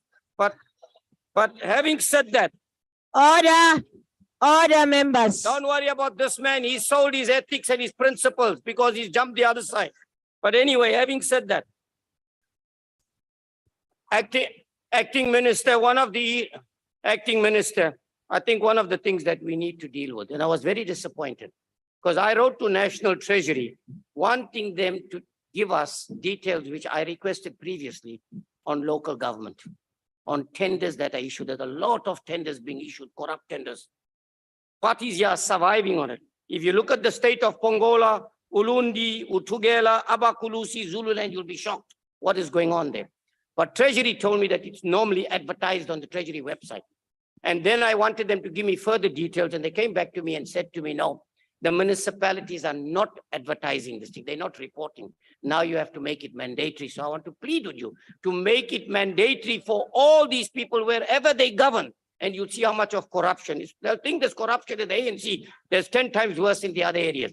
They must report on all tenders that are issued, who it is issued to, who are these people, what is the value, what is the itemized billing on a monthly basis.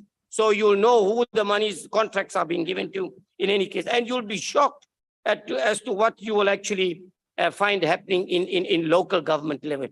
I think in that way, you will stop the level of corruption, because remember what the CEO said, South Africa loses an estimated 40% on goods and services in South Africa as a result of corruption. So I want to plead with you, Acting Minister, to put that in place. The NFP supports this bill. Thank you. Thank you. The Honorable Alexander.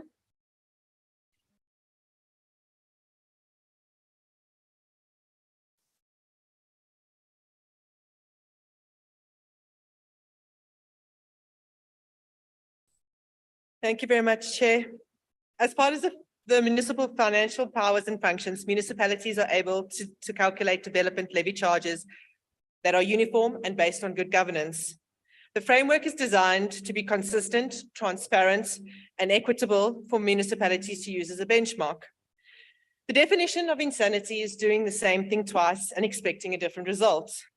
We as the DA are concerned that this levy may just be another form of taxation that will not be effectively used. Over 16% of South African municipalities are only 16% of South African municipalities are functional. And we have an overall financial standing that has decreased over the past 5 years. Local government's lack of good governance and is steeped in poor financial management is a further putting this bill at risk. Local government has constituted the responsibilities to ensure that the administration, budgeting and planning processes are structured and managed so that the basic needs of the community are prioritized and that social and economic development is promoted. Due to the high costs that the developers will have to shoulder should the development levy be applied, the purchasing power and the money in the developers' hands will decrease. And certainly the municipalities cannot afford the bulk services required. In one sense, the bill could provide employment opportunities, economic growth, and facilitate the movement of goods and peoples into municipalities. But on the other hand, local municipalities are concerned that they will need more infrastructure, such as water, sewage, and electricity to provide for the needs of the proposed development. Currently, there are local municipalities that are charging development levies. However, the problem is that these levies are not ring-fenced and not used for their intended purposes. The purposes should be for the infrastructure development and not simply the running of the municipalities day to day, such as covering the municipality's inflated wage bill. By reserving the development levy for the specific purposes, municipalities can reduce the onerous responsibility to provide infrastructure to accommodate for the load and to promote development via bulk services. According to Splumer, the levies can be used to apply for engineering services for development. Yet, we have evidence that municipalities are not using these levies as intended, but rather simply another source of income. The DA does not support this bill. Thank you. Motlutlegi Mme Mabiletsi.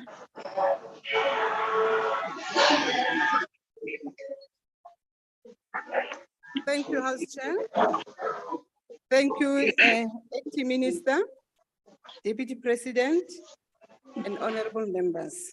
Sure. The ANC has consistently stated that infrastructure investment is integral in addressing poverty, inequality, and unemployment, particularly in the face of rapidly rising urbanization. In the context of spatial planning and development, state infrastructure has to respond to population expansion in urban areas, and budgets should be oriented to address this reality. The same sense of policy priority applies to rural infrastructure planning, development, and budgeting. Despite a substantial infrastructure spending between 2008 and 2013, we have witnessed a period over a number of years of underinvestment, both in maintaining existing infrastructure and building new infrastructure to meet the demands of urbanization and the rapid demands for basic services. This has affected the availability and reliability of municipal services and in a constraint to local economic development. Land development projects are often delayed for long periods of time by the unavailability of late delivery of bulk infrastructure. Fiscal consolidation and reprioritization have meant municipalities have had to mobilize their own revenue resources to finance the rehabilitation of existing infrastructure and the development of new infrastructure. This has had an impact on municipal services that are reliable and available to sustain economic activities and bring in private sector investment, which creates further jobs and increases the municipal revenue base. In order to correct this, the medium-term expenditure framework reflects increased expenditure addressing the very areas that analysis and research has shown need attention. The amendment bill has to be located within the broader local government fiscal framework and the ability of municipalities to raise revenue against their expenditure responsibilities. Development charges are one of the instruments that municipalities can use to finance the provision of infrastructure. Development charges are a once-off charge levied by a municipality on the applicant as an condition for approving land development application. They are imposed to cover the cost incurred by the municipality when installing new infrastructure or upgrading existing infrastructure. The concept of a development charge is that the urban growth and expansion of new land use development creates the need for additional infrastructure services. These services, which are as an essential part of land use development, are a direct cost generated by the development and should therefore be paid for by the applicant. This will avoid the financial burden being posed on municipalities or existing communities. Development charges are an existing source of municipal revenue, currently regulated through various pieces of legislation, including provincial ordinances. However, none of these provides clarity on how development charges should be levied or calculated. This has created legal ambiguity and increased the scope for litigation. Due to these legal challenges, municipalities have not fully utilized development charges despite their potential scope or providing an alternative option for financing municipal infrastructure. So what is the problem statement that the amendment bill seeks to address? The ineffectiveness in the utilization of development charges as a source to finance municipal infrastructure has a profound negative economic impact.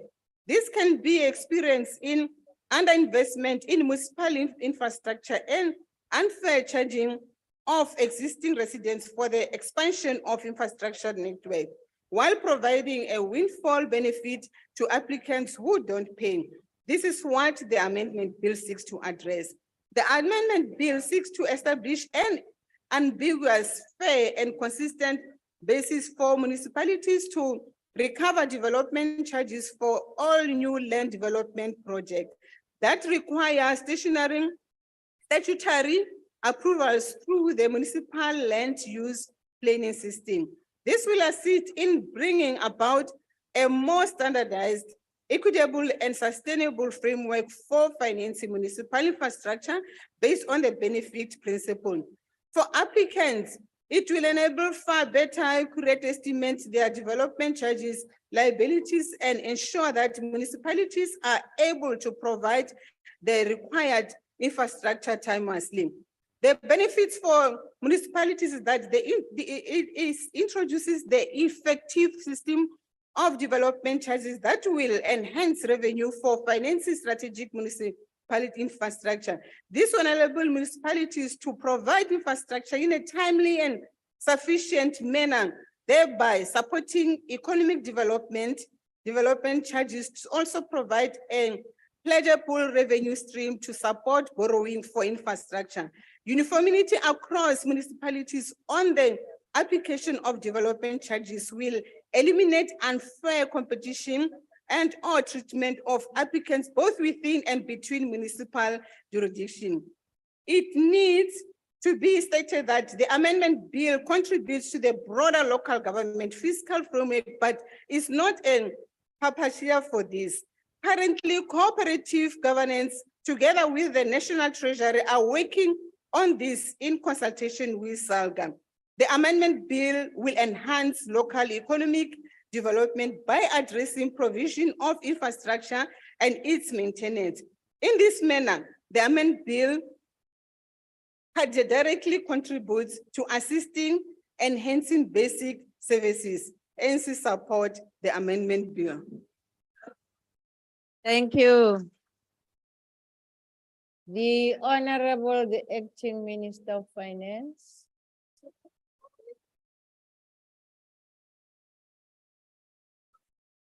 Thank you, Honorable Chair. Again, I must express my gratitude to how you have constructively and robustly engaged with, in particular, those who have supported the bill. The only difference between you and us is that we want to improve the revenue capacity of municipality. But where we agree with you is the proper use of the fund. Where we agree with you is to ensure that we turn around the financial management.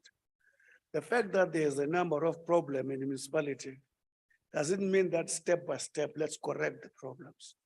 Because if we were to follow your logic, you are saying municipalities are in trouble.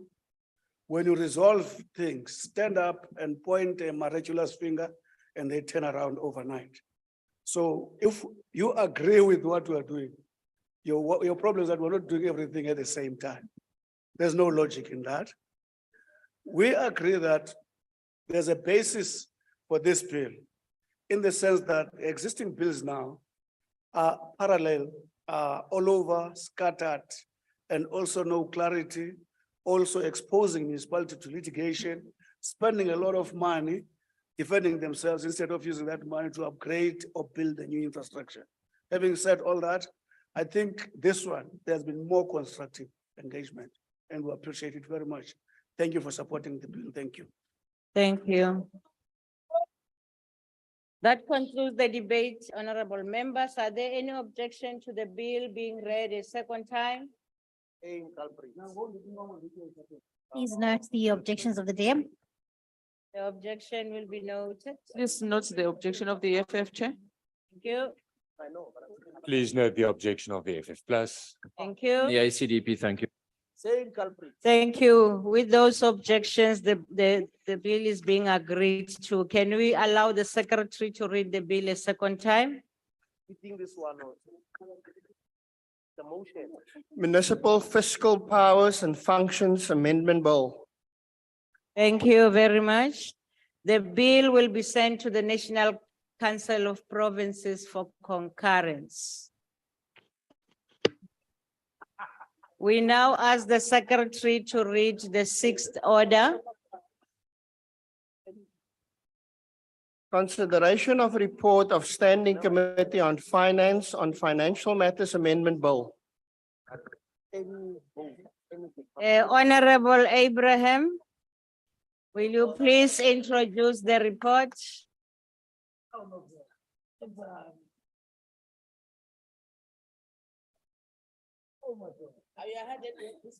All right, thank you so much, Honorable House Chair. The Financial Matters Amendment Bill was tabled in Parliament by the Minister of Finance on the 2nd of September in 2022 already. It's also a Section 75 bill. It seeks to amend the following laws. The Associated Institutions Pension Fund Act of 1963 and the Temporary Employees Pension Fund Act of 1979, so as to amend certain definitions and other provisions aligned to these acts with their administration by the minister responsible for finance, and to update references to other ministers. The second one is the Military Pensions Act of 1976, so that it provides for life partners of these members retrospectively.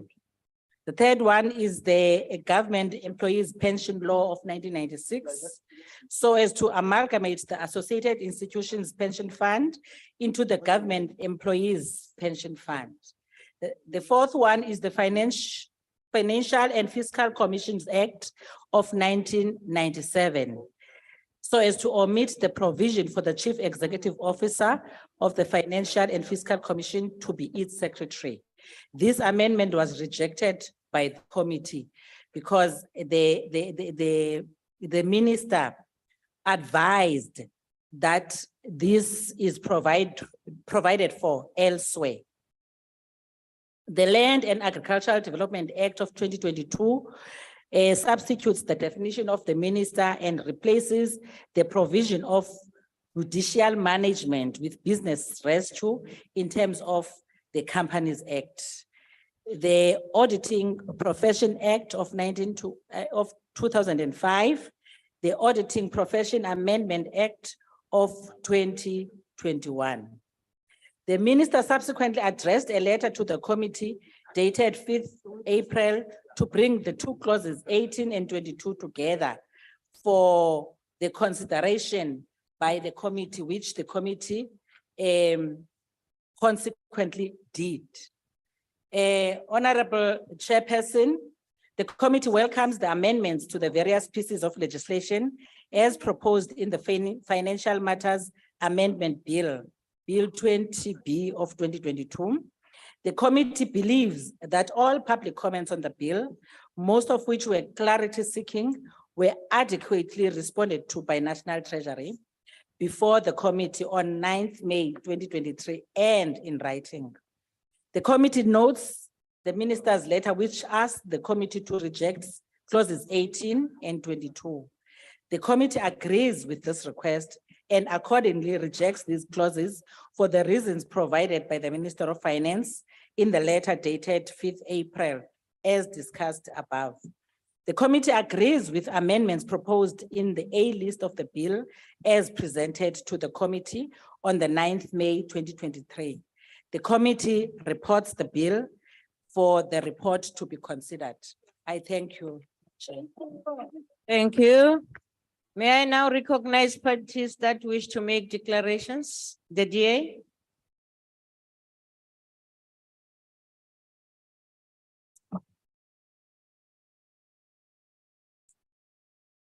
Thank you, Chair. This bill proposes constructive amendments designed to foster robustness, transparency, and more accountability in our fiscal governance structure, and therefore the DA will today support this bill. The amendments under scrutiny today, specifically pertaining to the Military Pensions Act and the Auditing Professions Act, bear direct and consequential impact on social security structure and thus the welfare of the important government employees' pension fund. In particular, the proposal to extend the Military Pensions Act to include life partners of members retrospectively is an act of recognizing the diversity in family structures and one which the DA easily supports. In addition, the proposed revision to the Auditing Professions Act is expected to strengthen the Enforcement Committee's capacity to sanction severe improper conduct, thereby fortifying a key accountability profession in our economic ecosystem. Chair, allow me to now pause on the status and future of the Government Employees Pension Fund, the GEPF. As the largest pension fund in the African continent with 1.26 million members, and as at the last financial year, 2.3 trillion rand in assets under management, the GEPF is undeniably a central pillar in the South African social security. This giant institution assures government employees and their dependents of financial security and comfort in retirement. However, this economic giant is navigating turbulent fiscal waters. It is notably endangered due to its substantial investment in South African assets, with 90% of its investments stationed locally. This high-risk strategy potentially exposes the GEPF and its members to drastic fallout should our local economy falter. So their financial future is tied to one large and unsteady South African ship. The trajectory of our nation's pension fund and the stability of our economy are intrinsically linked to the political landscape and therefore the post-2024 election government. So if GEPF members value their pensions, they must ask themselves, what could happen to their pension values if the ANC maintains its grip on power? If the country is allowed to continue on its current path of economic volatility and uncertainty.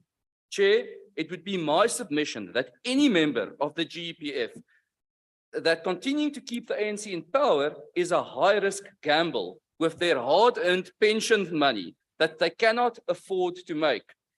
However, a shift in the political direction offers a beacon of hope.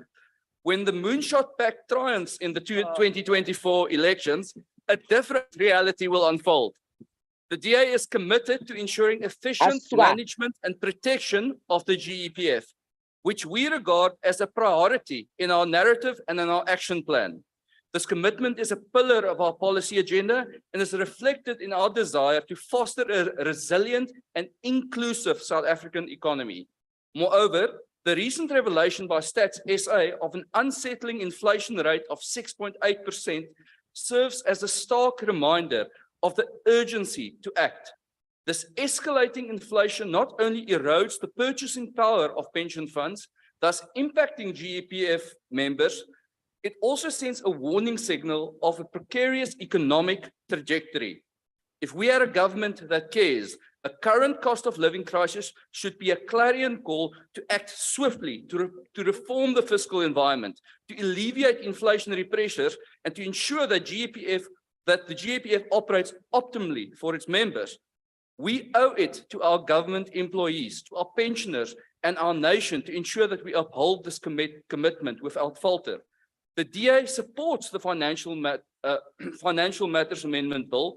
We understand its significance in enhancing public finance and administration, transparency, and accountability. However, we stress that this bill and its proposed amendments, while essential, is not a magic bullet against our current economic trajectory.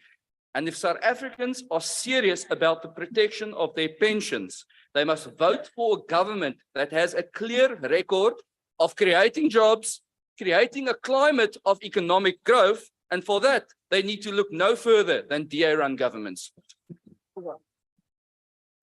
Thank you. The EFF.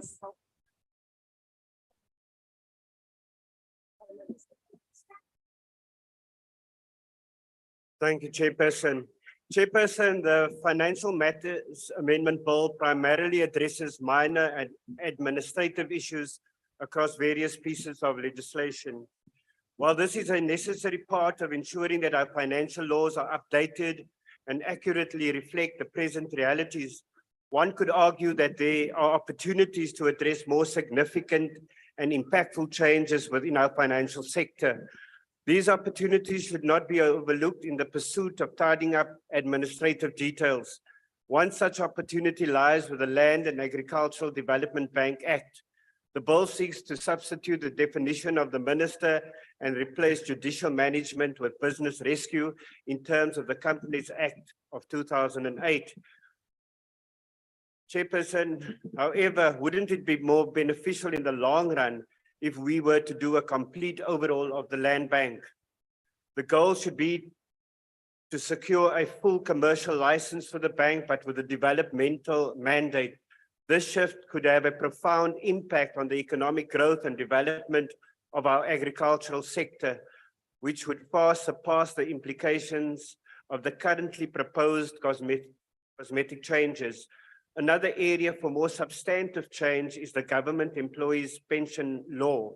This bill currently proposes to amalgamate the associated institutions' pension fund into the government employees' pension fund.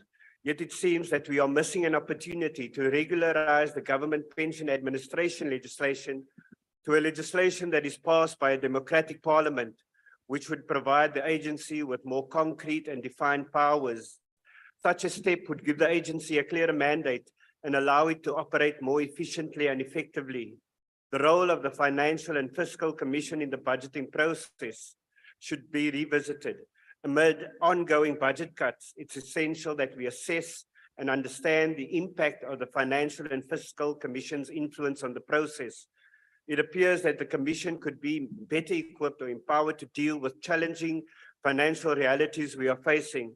Throughout this process, and indeed in all our legislative work, we must strive to keep language straightforward and accessible. Complex jargon and convoluted phrasing create a barrier between lawmakers and the public which we are supposed to serve. Lastly, Chairperson, by ensuring our laws are more easily understood, we encourage transparency, accountability, and broader public engagement in the legislative process. This in turn would lead to more informed and inclusive decision-making, better laws, and a stronger democracy. Thank you very much. Thank you. The AFP. Thank you very much, Honourable Chairperson. And good evening, colleagues. Yes, as we heard, this bill is largely of technical nature, and there are technical amendments, but I just want to pick up on maybe one or two issues that other colleagues have spoken about. And one is the issue of the Government Employees Pension Fund. I see we are trying our best to protect those employees who fall under the fund currently, but lo and behold, perhaps, if the Commission for Remunerations recommendations go through in the 7th Parliament, then you and I, Honourable Chairperson, and all members of Parliament could find that our pensions are transferred from the Public Office Bearers Pension Fund to the GEPF. And I know that you are aware more than anybody else that it is something that we are not agreeing to. And but in any case, we need to strengthen the GEPF and ensure that it operates under very strict and good governance pertains at all times, so that the hundreds of thousands of government employees get value for the money on the day they retire. As far as the Auditor General is concerned, I think it's important that we have these amendments to the Audit Act because we value the institution of the Auditor General, and we all know that so far we have had no challenges with the way the Office of the Auditor General functions, and it's an office that we will have to rely on consistently to ensure that taxpayers' monies are used effectively and efficiently. So we will support all the amendments that have been proposed. Thank you, Chair. Thank you. Although you throw me under the bus, the FF Plus. Thank you, House Chairperson. House Chair, the Freedom Front Plus supports the amendment bill. And the fact of the matter is that we need more accountability, but that does not mean that accountability is limited and that the lack of accountability is only in government. A lot of scandals and a lot of corruption and mismanagement of funds have occurred in the private sector as well. And a lot of transgressions have taken place by auditors in the profession. Even more recently than Steinhoff, there has been, again, audit scandals, and that is why these amendments are very important, but we need even more. And we also, Chairperson, need to equip IRBA with more resources to effectively be the body that can professionally oversee the audit profession, because we should prevent the problems that are occurring where there is misconduct by auditors and where that has a very big implication on our economy and on the finances of ordinary South Africans out there. I thank you. Thank you. ACDP. No, thank you, House Chair. House Chair, the Financial Matters Amendment Bill deals with a number of amendments, positive amendments to various acts. The Pension Fund, Pensions Act, Financial and Fiscal Commission Act, the Land and Agricultural Development Act, and the Auditing Professions Act. Most of these amendments are technical of nature, and it has been, as far as the pension funds are concerned, it's been a matter of great concern that pension funds have been targeted by unscrupulous persons in the past. These amendments seek to strengthen the protection for such pension funds. Now, as far as the auditing profession is concerned, the Auditor General, Ms. Mokoena, as far back as 2018, said that, quote, the overall credibility of the auditing and accounting profession in South Africa is in the gutter. The ACDP agrees at that stage, and we support the enhanced powers that are now being given to enhance the powers of the independent regulatory body for auditors. Much was done in the past, and much is to be done now with this amendment, which we support. If one considers KPMG was implicated in the Gupta-owned Linkway trading and the SARS debacle, Deloitte was the subject of disciplinary hearing related to African Bank, as well as the Steinhoff fraud saga. That's to mention just a few. So, Chairperson, the ACDP has seen that state capture and corruption was facilitated not only by the SOEs and by government, but also by the private sector, and many of these auditing firms need to be taken to task, and we believe these amendments will go a long way in that regard. The ACDP supports these bills. I thank you. Thank you. UDM, ATM, good, NFP.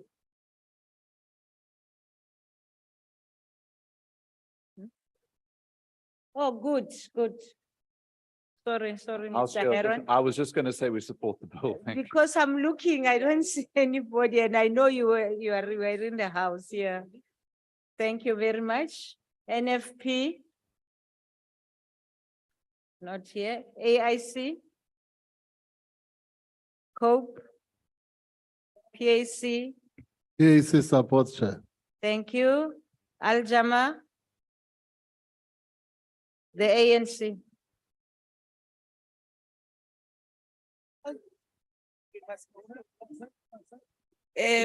Thank you, Honorable House Chairperson. As the ANC, we've taken a stance that we're going to speak to the bill and not entertain people who are daydreaming that they will rule this country. The ANC will still continue to rule this country to the betterment of our people's lives. House Chairperson, the ANC Program of Action for 2023-24 has two pillars which the Financial Matters Amendment Bill respond to. The first pillar is a long-standing recognition of the need to reduce the cost of living for the nation as a whole, and in particular the poor. The poor, the working class, and the middle strata who struggle from month to month. The program reduces the cost of living, penetrates beyond the working life of citizens onwards into pension. The amendment bill provides further protection for working people, at the same time provides support to pensioners who have given their working life to the development of the country and communities.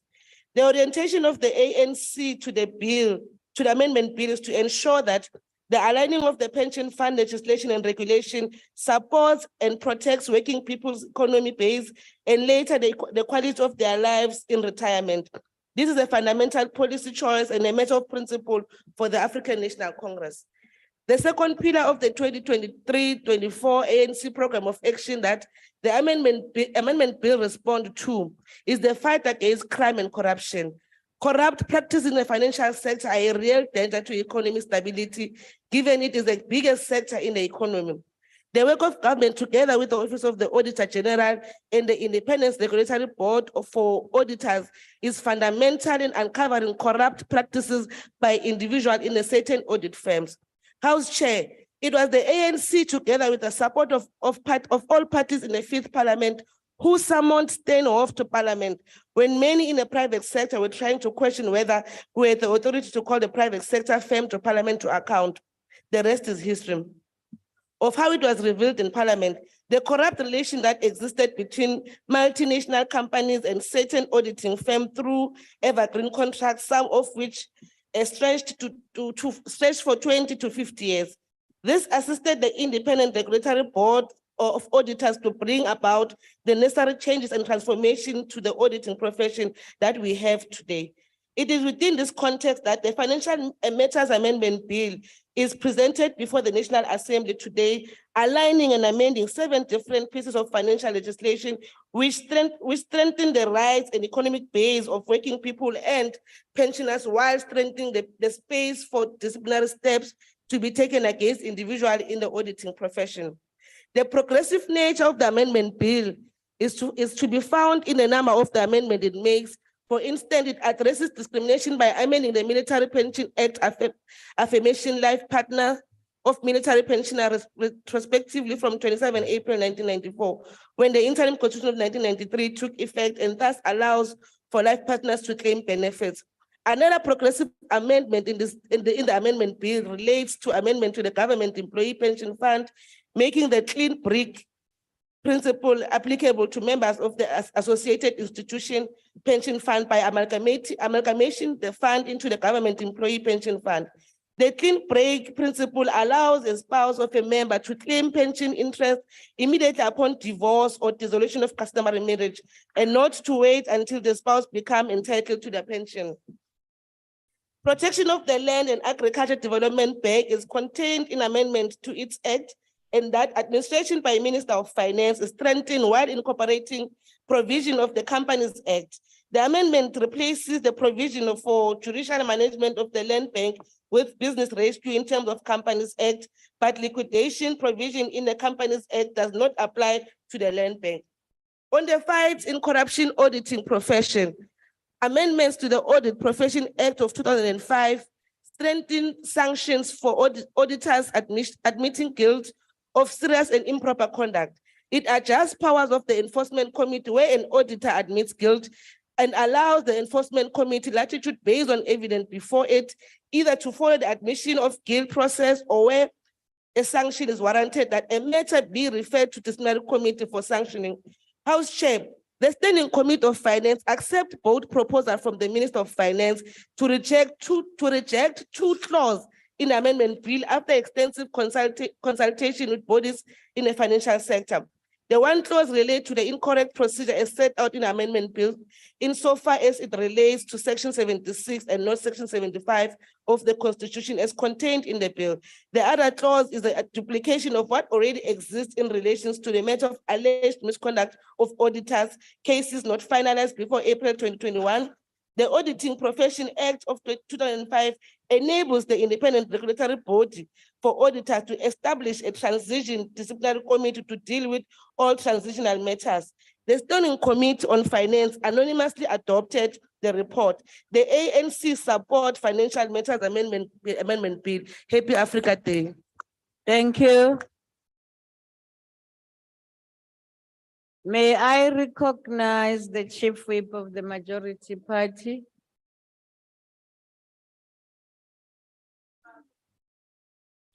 Whips, I'm not a whip. I'm not a whip. Okay. Not a whip. There are whips here. We must take the guard. Yes, proceed, Honorable Whip. Thank you very much, ANC House Chair. supports it. House Chair, the ANC supports. Thank you, honorable members. I wanted to recognize the Chief Whip of the Majority Party. I'm on the virtual, Honorable House Chair. Yes, proceed. Honorable House Chair, thank you very much. The ANC supports this bill. Thank you very much. Thank you very much. The motion, honorable members, is that the bill be, the report be adopted. Are there any objections? No objections, agreed to. The secretary will read the seventh order.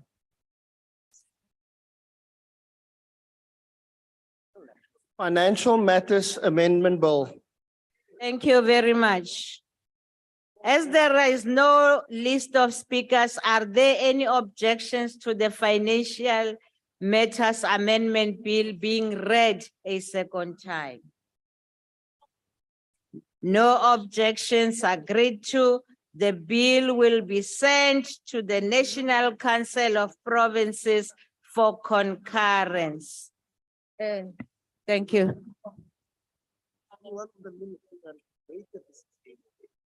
When they were asking for an ad hoc committee over the minister. Yeah, that's what we want to do. Now they want me to do the work of the deputy. When I'm not giving a week, I know, not a week.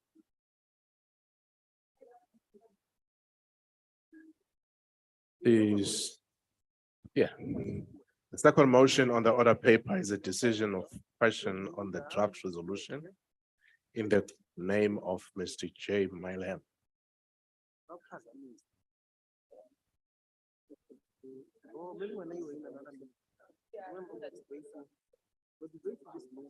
How do you form an ad hoc committee of scope, public enterprise, and mineral and energy? They want to, they don't need enough members, so they want this ad hoc committee for undermining the committee. You remember the chief who last week explained why we cannot have ad hoc.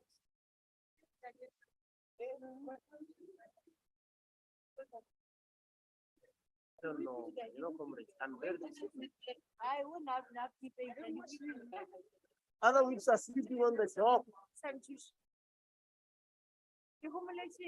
The whips are sleeping on the job.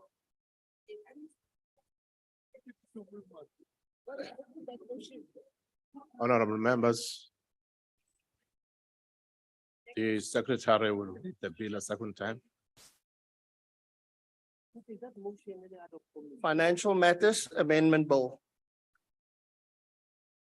The bill will be sent to the National Council of Provinces for concurrence. The second motion on the order paper is a decision of question on the draft resolution in the name of Mr. K J Mileham. Honorable members, I wish to remind you that this draft resolution was debated in a visual mini plenary on Thursday, the 4th of May, but that a decision thereon can only be taken in the full plenary. I now put the motion. Are there any objections to the motion being agreed to?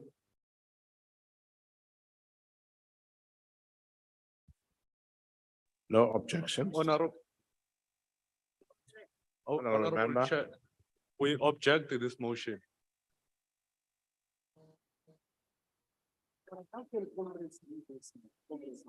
So the motion is not agreed to. The Can eighth order. we be, Honorable Chair, can we be recorded properly that the African National Congress object to the motion? It's taken, Honorable Chief Whip. It is recorded. The Secretary will read the last order of the day.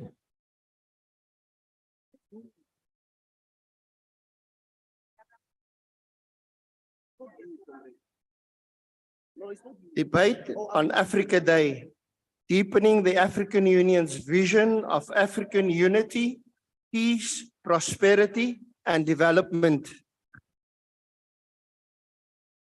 Honorable ZMD Mandela is invited to the podium.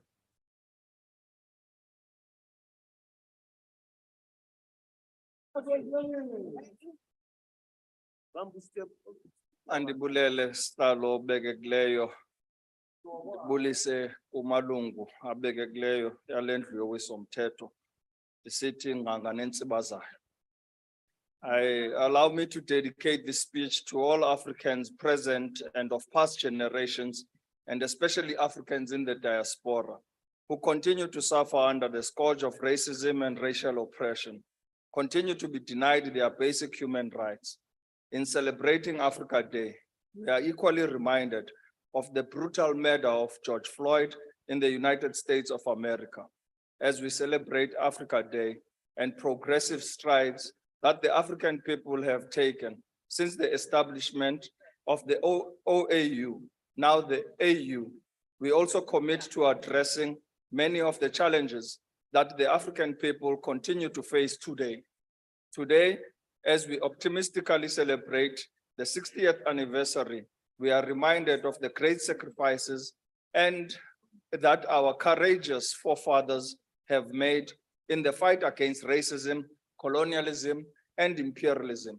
We salute them for having laid the foundation for the unity of all Africans at home and in the diaspora, the unity that should define our positive, progressive, and common strive for the betterment of the lives of all Africans. Honorable Chairperson, we often hear that history is written by the victors, and for us as Africans, this day signifies our great victory. And it is for this reason that we must write our own history and tell our own story. As Amilcar Cabral once said, must know difficulties, tell no lies, and claim no easy victories. Today, as we celebrate the victory of the formation of the OAU, we uphold to tell the truth, the whole truth, and nothing else but the truth.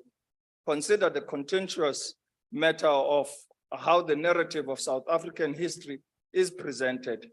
Frequently, we encounter a rendition of South African history commencing in 1652 with the arrival of Jan van Riebeeck, and a claim once made by Helen Zille that colonialism brought the benefits of colonization, of civilization to Africa, as some find it convenient to defend injustices around the world.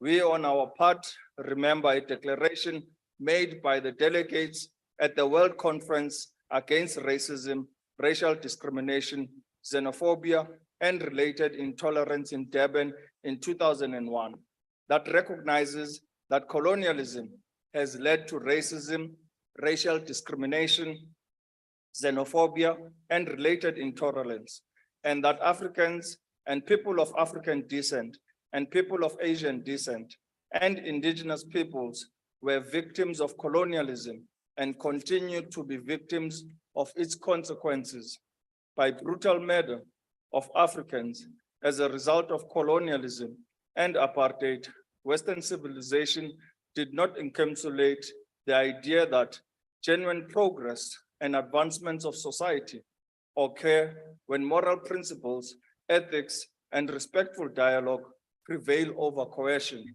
violence, and oppression. And clearly, it did not imply that a civilized society is one that values empathy, understanding, and cooperation, seeking conflict resolution through peaceful means, rather than resorting to force and domination. The actions of those who aimed to dominate Africans failed to emphasize the significance of advancing justice, equality, and human rights, as well as fostering inclusive and respectful dialogue. Instead, their approach prioritized power and violence over diplomacy and mutual understanding.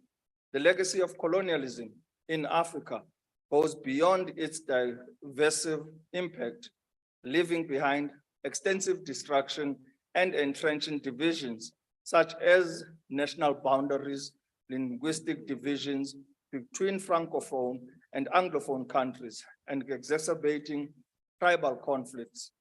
These persistent consequences continue to fuel civil unrest and political instability, perpetuating the cycle of regime change. We know that secular colonialists encountered the Khoi and the San at the Cape, with the Urei-Lona during High Corner defeating Portuguese General Francisco de Almeida in 1510. The Goring High Corner suffered devastating consequences, including genocide due to smallpox, conflicts labeled frontier wars by colonizers, but wars of dispossession by indigenous people took place from 1774 to 1879, which were led by Khoi, Xhosa, and Corona leaders, resulting in political prisoners being sent to Robben Island. Honorable Chairperson, the depth and significance of our connections with the African continent, coupled with our shared experience of colonialism and rich pre-colonial history, serve as a foundation for recognizing and promoting Africa's diversity, thereby strengthening African unity. This forms the philosophical basis of the ANC's commitment to advancing progressive African nationalism. The unity we strive for is not just a theoretical concept. It has been solidified through active participation in the struggle. An illustrative example of this is the visit of 1962 by the first and last commander-in-chief of Umkhonto weSizwe, Nelson Rolihlahla Mandela, to 16 African countries. This visit aimed to garner support for the anti-apartheid movement, showcasing the concrete manifestation of the African unity that the ANC, as the oldest liberation movement on the continent, held. During Nkosi Dalpunga's visit, he also received an Ethiopian passport under the name of David Mutsamai in Addis Ababa, where the OAU was established.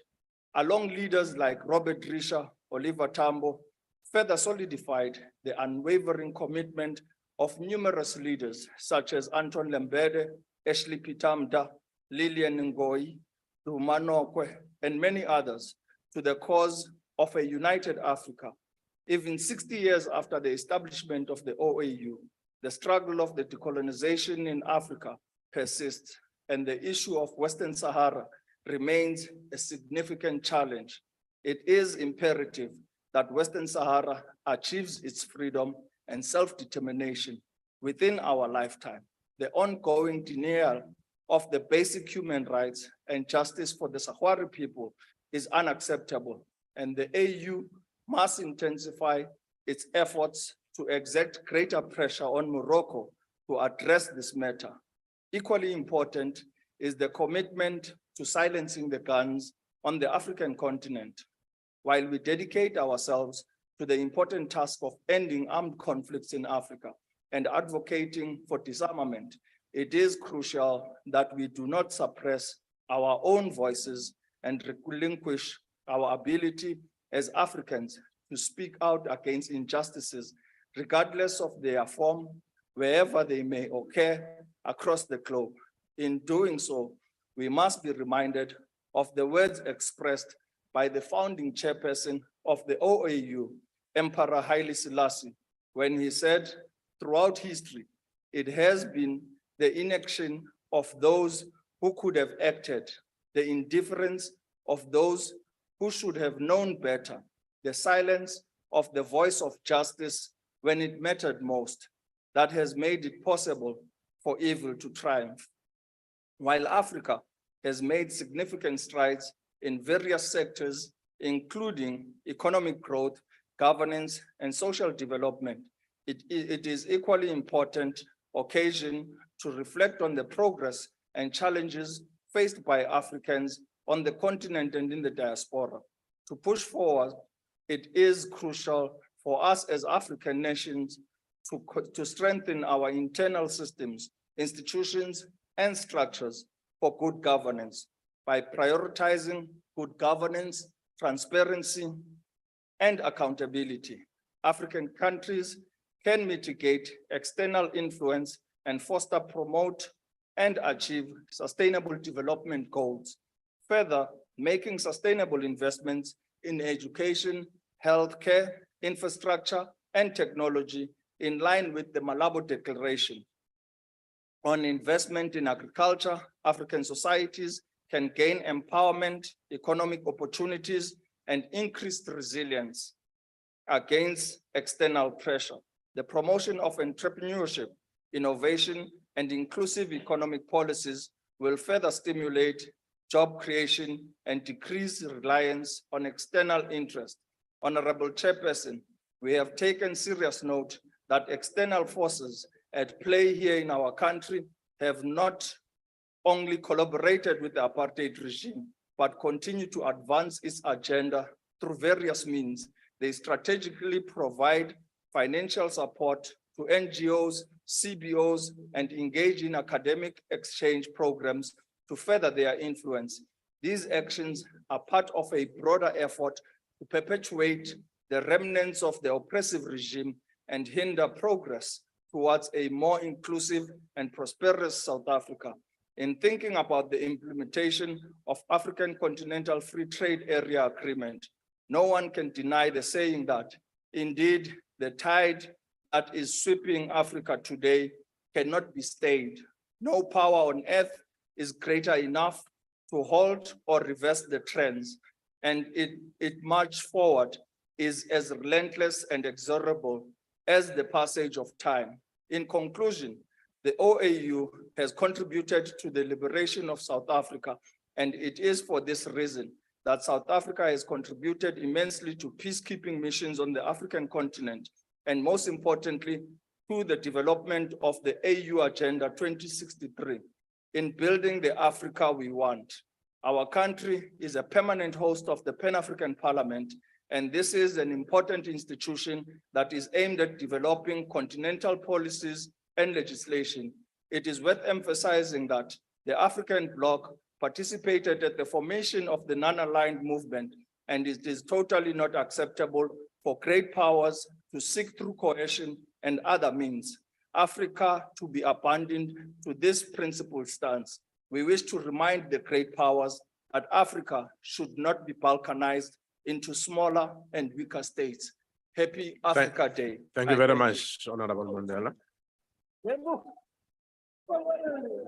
Honorable Powell.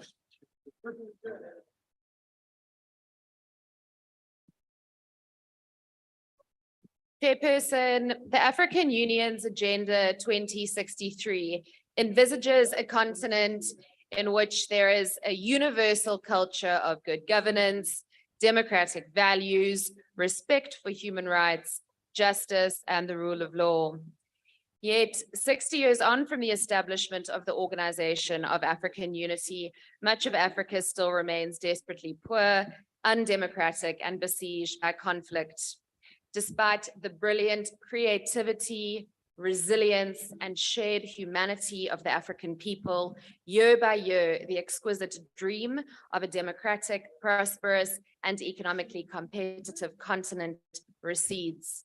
Chairperson, today, as the world celebrates Africa Day, opposition leaders are being detained in Algeria, the LGBTQI community fear for their lives in Uganda, girl children are kidnapped by violent extremists in Cameroon, and sexual violence against women in Sudan intensifies as vicious warlords continue to diminish any fragile prospects for lasting peace in the region.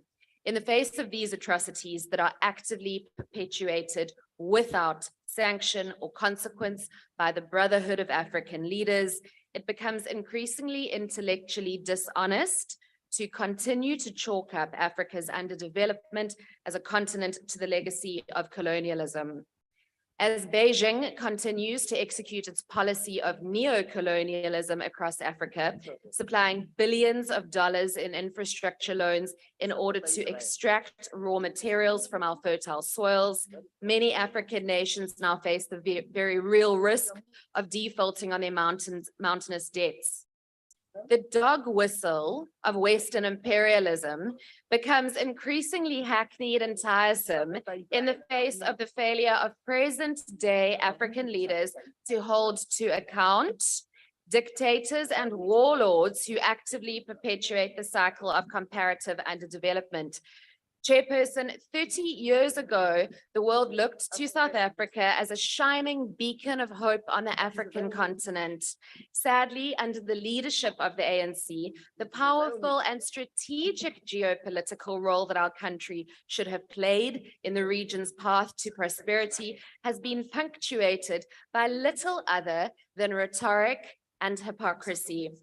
The ANC's failure to develop and to implement a meaningful Africa-centric foreign policy agenda on the continent is not only a missed opportunity, but it is a grave disappointment to all who once held our country in such high esteem.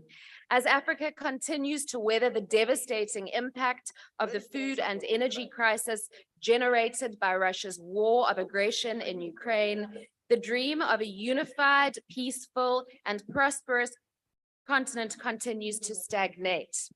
If the ANC was genuinely worried about Russia's war of aggression in Ukraine contributing to rising food costs in Africa, they would acknowledge the significant risks that the ANC's dalliance with the Kremlin poses to the sustainability of South Africa's largest trade partnerships, which feed our nation's people. Honorable members, Africa has so much to offer the world, and we can still navigate our way to prosperity. If the citizens of our nation and our continent come together to usher in change at the ballot box, Africa will one day rise and take its rightful place as leaders on the world stage. But so long as crumbling former liberation movements like the ANC remain in charge, Africa's 2063 vision will remain just that, an elusive dream. I thank you. Thank you very much, Honourable Member. The Honourable Tanyana.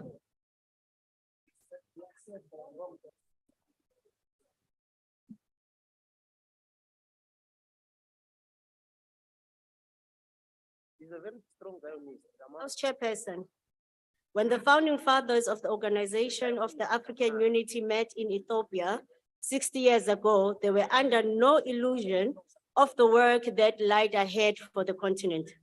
The establishment of the OAU was the clearest affirmation then that Africa and her people were not less capable of taking charge of their own lives and fighting for that which is fundamental to freedom. It was with this awareness that President Kwame Nkrumah said at that Congress, I quote, "On this continent, it has not taken us long to discover that the struggle against colonialism does not end with the attainment of national independence. Independence is only the prelude to a new and more involved struggle for the rights to conduct our own economic and social affairs, to construct our society according to our aspiration, unhampered by the crushing and humiliating neo-colonialist controls and interference," close quote. Our leaders knew that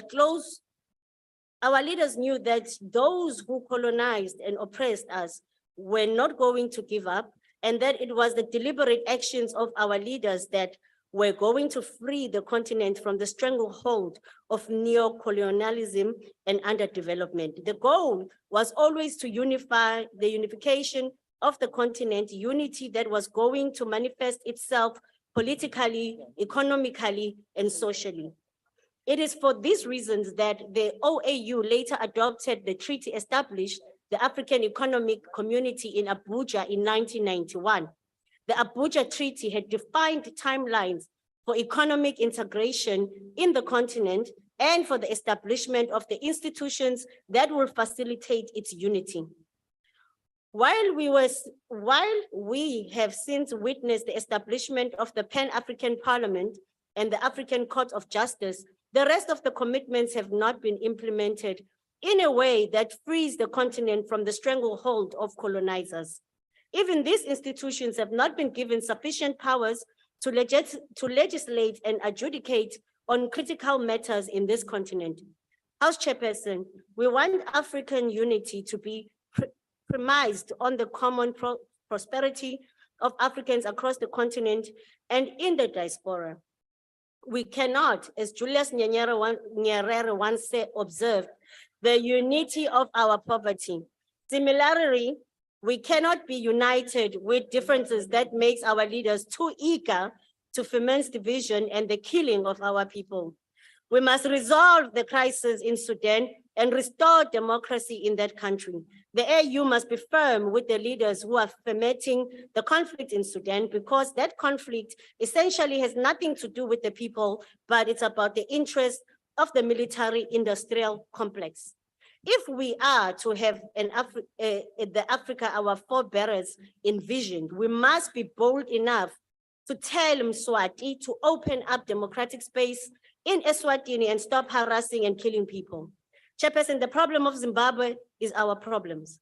We have, and the continent has been silent. We can all see that Mnangagwa is handling Zimbabwe like his own spaza shop and making it difficult for the opposition to function in his country. It is tragic that we have abandoned our strategic leadership position in the continent and lost our voice of critical matters affecting the continent. We must support the implementation of the African continental free trade area, and we must work towards building a sustainable industry to ensure that the good and the service that the continent trades intentionally are good, produced and processed in the continent. The AfCFTA must never be used as the conduct for West Goods, Chairperson. We must work towards strengthening the African Development Bank as the primary finance institution in the continent, helping to build power stations, build roads, and other infrastructure. We must work towards reclaiming the Inga hydroelectric dam project from the Western companies and governments and ensure that the project benefits Africa and Africans first, not our former colonizers. Chairperson, all these things require a stable leadership moving in content in the continent. Unfortunately, the continent is now led by slots with no visions other than lining up their pockets and serving their Western masters. The likes of Mr. Ramaphosa will never lead this continent anyway. Thank you very much. Thank you very much, Honourable Member. The Honourable Sangwa on the virtual platform. Thank you very much, Honourable House Chairperson. At the outset, let me remind us of the words which read, "We must unite now or perish. We must recognize that our economic independence resides in our African Union and requires the same concentration upon the political achievement." These words were uttered by then President of Ghana, Kwame Nkrumah, in his address at the founding of the Organization of African Unity in Addis. These words still ring true today as we join fellow Africans across the continent and around the world in celebration of Africa Day, as well as the 60th anniversary of the African Union, established on the 25th of May 1963 as the then OAU. The birth of the AU was a consensus-based change based on the decision of African leaders, and to quote, to refocus attention from the fight for decolonization and ridding the continent of apartheid, which had been the focus of the OAU, towards increased cooperation and integration of African states to drive Africa's growth and economic development. There is great strength in our unity as a continent. Africa is a home to over 1.3 billion people and the home to the world's youngest population. We have vast mineral resources and approximately 60% of the arable land in the world. According to the African Development Bank Group, to quote, Africa is set to outperform the rest of the world in economic growth over the next 2 years, with real gross domestic product averaging around 4% in 2023 and 2024. Born out of Africa's common struggle for freedom is the AU's vision of an integrated, prosperous, and peaceful Africa, driven by its own citizens and representing a dynamic force in the global arena. This vision dictates the common purpose for our continent. To achieve this vision, much more work remains. Threats to our collective prosperity and success are abound. We need a stable, peaceful continent in order to provide opportunities for our people.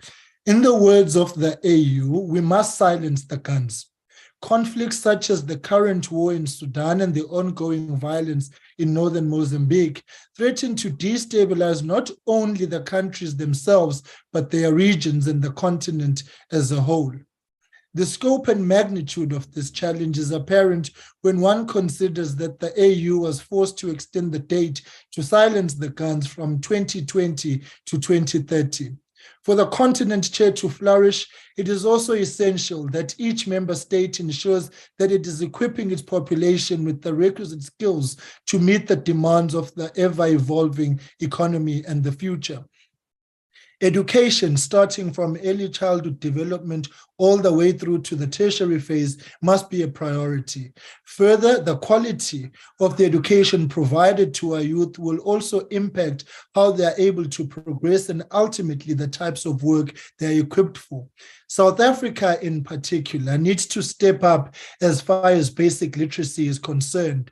The 2021 Progress in International Reading Literacy Study released on 16 May indicated that more than 80% of South Africa's grade 4 pupils who are on average age 9 or 10 years cannot read for meaning. A child who cannot read is not likely to become an adult who can pursue a career in data analytics or cybersecurity, currently among the most in-demand skills in Africa right now. According to the March 2023 SAP Africa report, 97% of African organizations expect to have tech skills challenge in 2023, and 4 in 5 African organizations were affected negatively by lack of skills in the past year. Let us renew our commitment to the cause of this day. Happy Africa Day. Thank you, Chair. Thank you. The Honorable Dr. Mulder.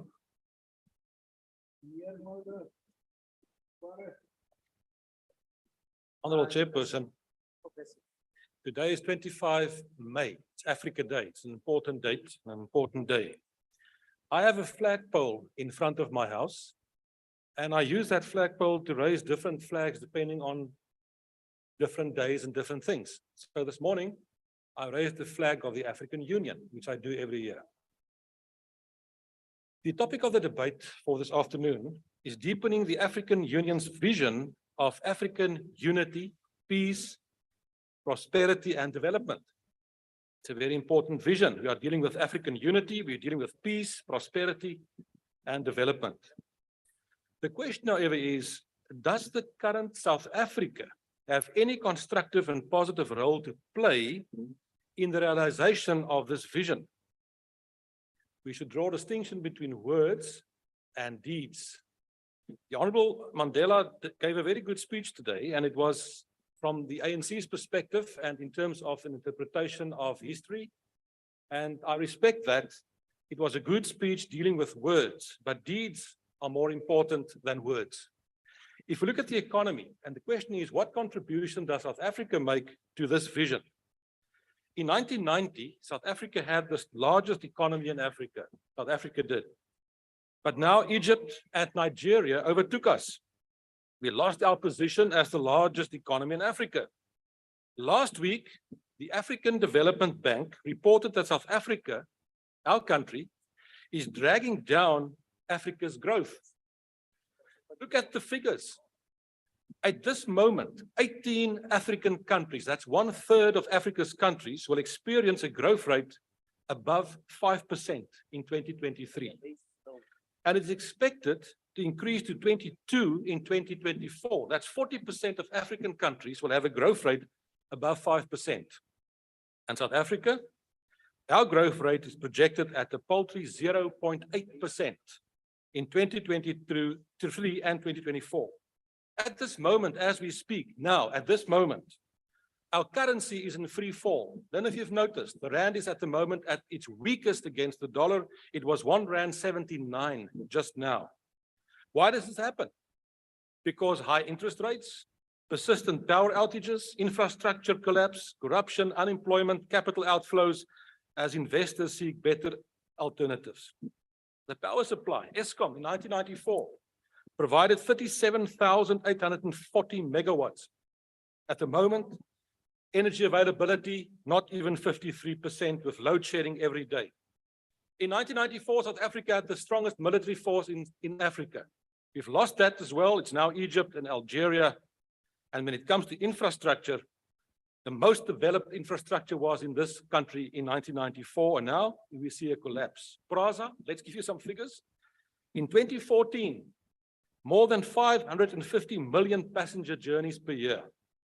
In 2019, it fell to 230 million, and in 2022, only 15 million passenger journeys per year. All of this happened under the ANC government's term. All of this. Now, the tragedy is, it's good to be good with words, but deeds say much, much more.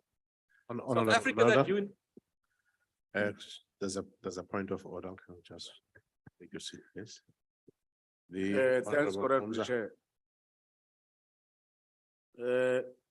Honorable Chair, the honorable member is saying that before 1994, infrastructure was highly developed in this country. Can the honorable member take a question? I would gladly take your question. What type of infrastructure you developed in the Bantustans that you created? Thank you. We can go into history if you want, and you will come off second best. Each one of those Bantustans that you call had its own university. How many universities have you built in the ANC since 1994? How many? How many have you built since 1994? Be careful when you ask questions, you'll get answers. Chairperson, the fact of the matter is, unfortunately, South Africa should have been the locomotive pulling this country and Africa. You squandered that opportunity. The African vision can no longer afford an ANC-governed South Africa to realize that vision. It's time for change. Thank you, honorable member.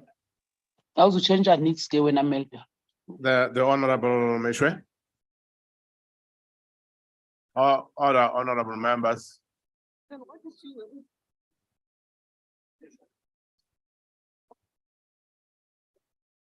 House Chairperson, 2 years ago, we debated on Africa Day, the subject, building a better Africa and a better world in the midst of COVID-19.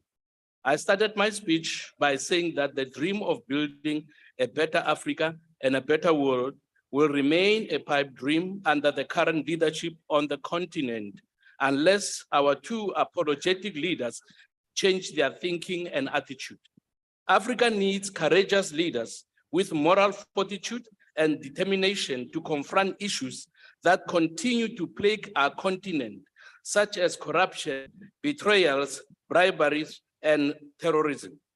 This continent needs leaders who will deepen the African Union's vision of African unity, peace, prosperity, and development, leaders who can stand and argue for what they believe while defending the sovereignty of their countries, particularly in the light of international pressure on African nations to abandon their moral values in exchange for moral practices of the West.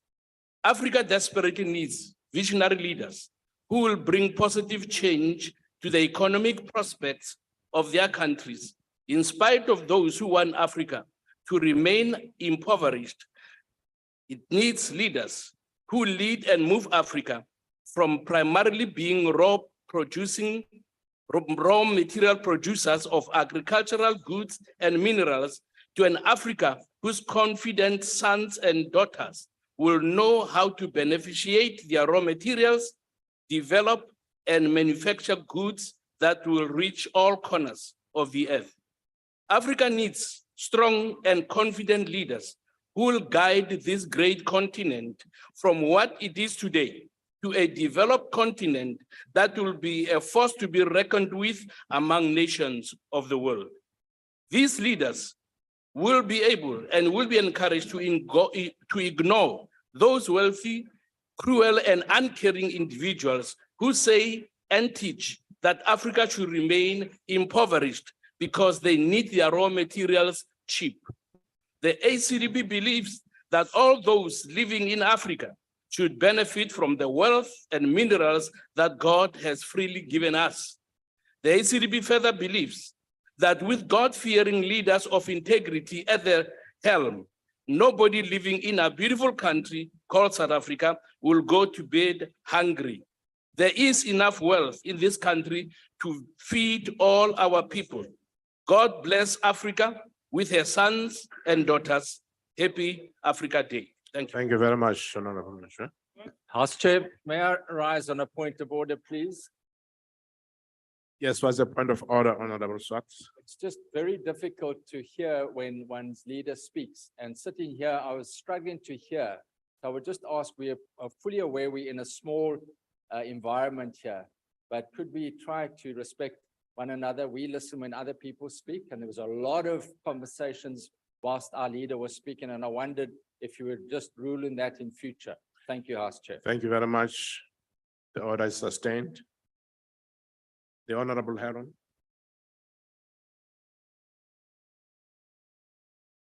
Thank you, House Chair.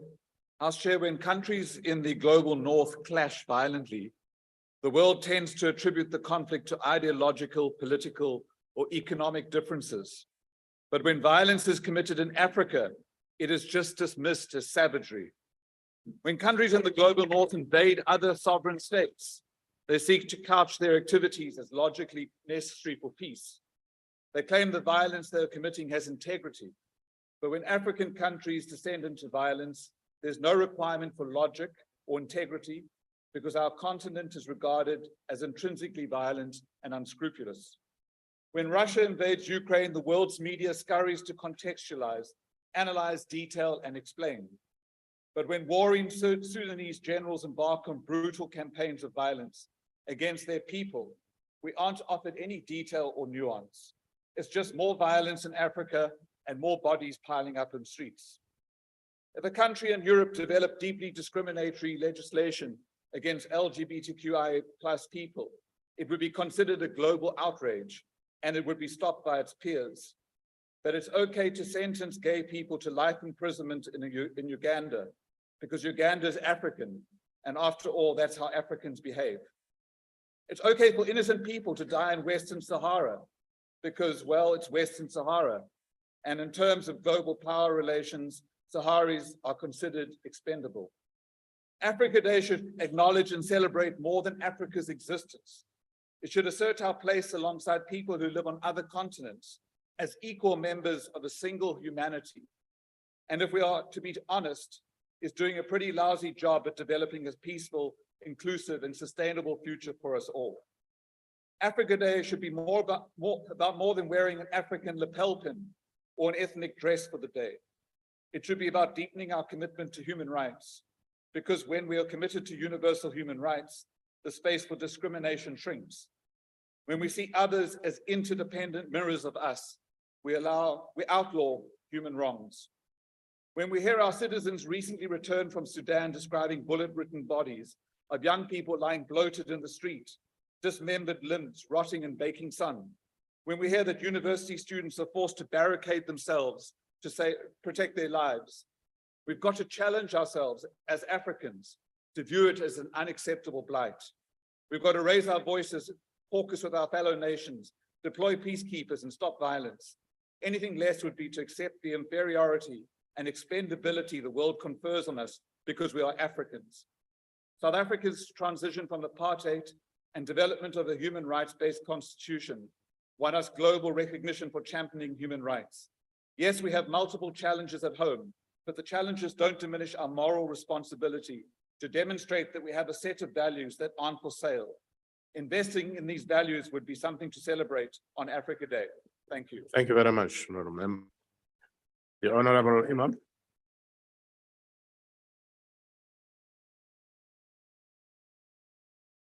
Thank you, House Chairperson.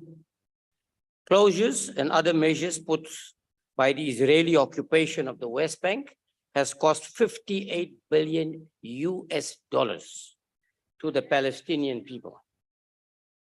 Now, my understanding is that Africans are their own greatest enemy. I want to quote our former leader, Libyan President Muammar Gaddafi, when he said, "Millions of Africans travel to Europe for jobs and to have a better life. A united Africa will utilize its resources and create jobs that will keep Africans back home.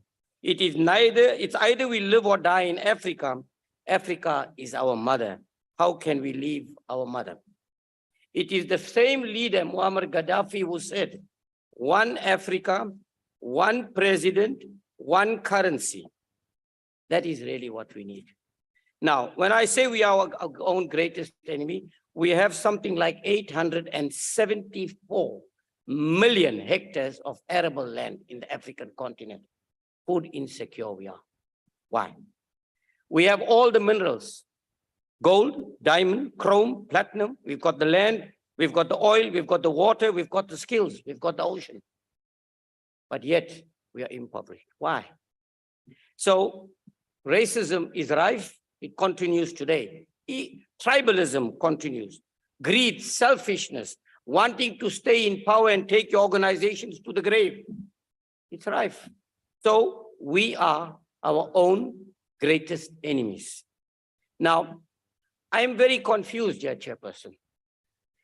Very much so, because I noticed that the DA repeatedly raises the issue of Chinese influence in Africa, but not the influence of the United States and the West in Africa. Now, why are you having sleepless nights? Please tell me, why are you having sleepless nights when the Chinese here, when the West and your people that support you, that fund you, have been looting the whole of Africa? And you said nothing about it. The division, mayhem, and chaos caused all over the world is caused by the West. It is the West that even said they created Al-Qaeda, the terrorist organization, and you still support the West. It's the West that's causing havoc in Sudan, but you still want to support them. So what is wrong if the Chinese come and eat a little bit of the cake? You want the West and the United States to eat all of Africa. They've been eating for centuries. Give the others opportunity too. Please, that's all I can urge you to do. Give the others an opportunity. Don't feel threatened. The Chinese are not taking, the West is taking everything away. That is the problem we got. But you, because of you are conflicted, and that's the problem we have. Happy Africa Day to all. Stand together, Africa, united in Africa. Long live Gaddafi. May his soul rest in peace. Thank you They very killed much, him. These are the Honourable people Member. that killed him.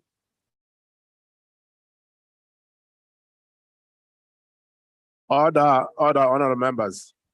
The Honourable Mpele.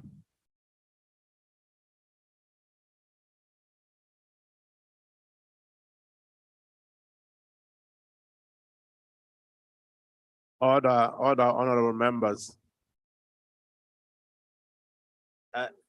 Ndiyabulela salo ngaphambili.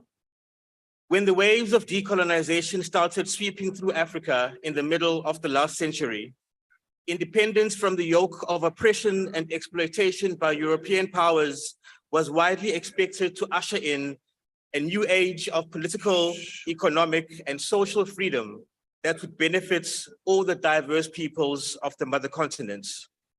However, this promise of a bright future was soon dimmed as many of these new nations succumbed to a number of internal problems, from ethnic-based identity politics that tore apart what were often already fragile societies to civil wars and military coups. The reason for most of these problems was selfish decision-making on the part of many African political leaders and elites, which ended up suffocating, if not completely snuffing out, the flame of hope for African unity, peace, prosperity, and development. Unfortunately, Chairperson, the ANC has failed to learn the lessons of history, and the story that could have been told about any number of fragile and failing states on the African continent since the 1970s has been replicated by the ANC in a tragic tale of needless national sabotage. That story begins with the abundant optimism of a fresh start in the midst of a new and emerging global order. But in less than 2 decades, an increasingly out of touch liberation movement that is unable to adapt enough to constitutional governance spreads its rot to every corner and every level of society, such that what was once an inspirational vision at the beginning instead turns into a story of missed opportunities, misspent resources, and misguided policies. Over time, every page of the storybook tells of chronic mismanagement and endemic corruption, rooted in patronage politics and the narrow agenda of elite self-enrichment at the expense of broad-based development and delivery. This detrimental, narrow thinking is being demonstrated as we speak by the actions and inactions of this ANC government that are putting South Africa at risk of being removed from AGOA because of this government's decision to hold joint military exercises with Russia and reportedly supply arms to them as well, and its refusal to condemn Russia's invasion of the Ukraine. Clearly, the ANC puts first its own narrow affinity with Russia and seeking benefits for its own elites through alignments with an authoritarian aggressor, rather than putting first the broad and best interest of South Africa. Chairperson, a key problem facing us in Africa, from Cape to Cairo, from Dakar to Dar es Salaam, is that while we are the youngest continent, we are governed by among the oldest leaders in the world. Africa Day will only achieve its highest meaning and significance when this imbalance is corrected. For the key question is this: how reliably can we entrust the African Union's Agenda 2063 to custodians who won't even be there to suffer the consequences of failing to achieve it? Thank you, Honorable Member. The Honorable Suela.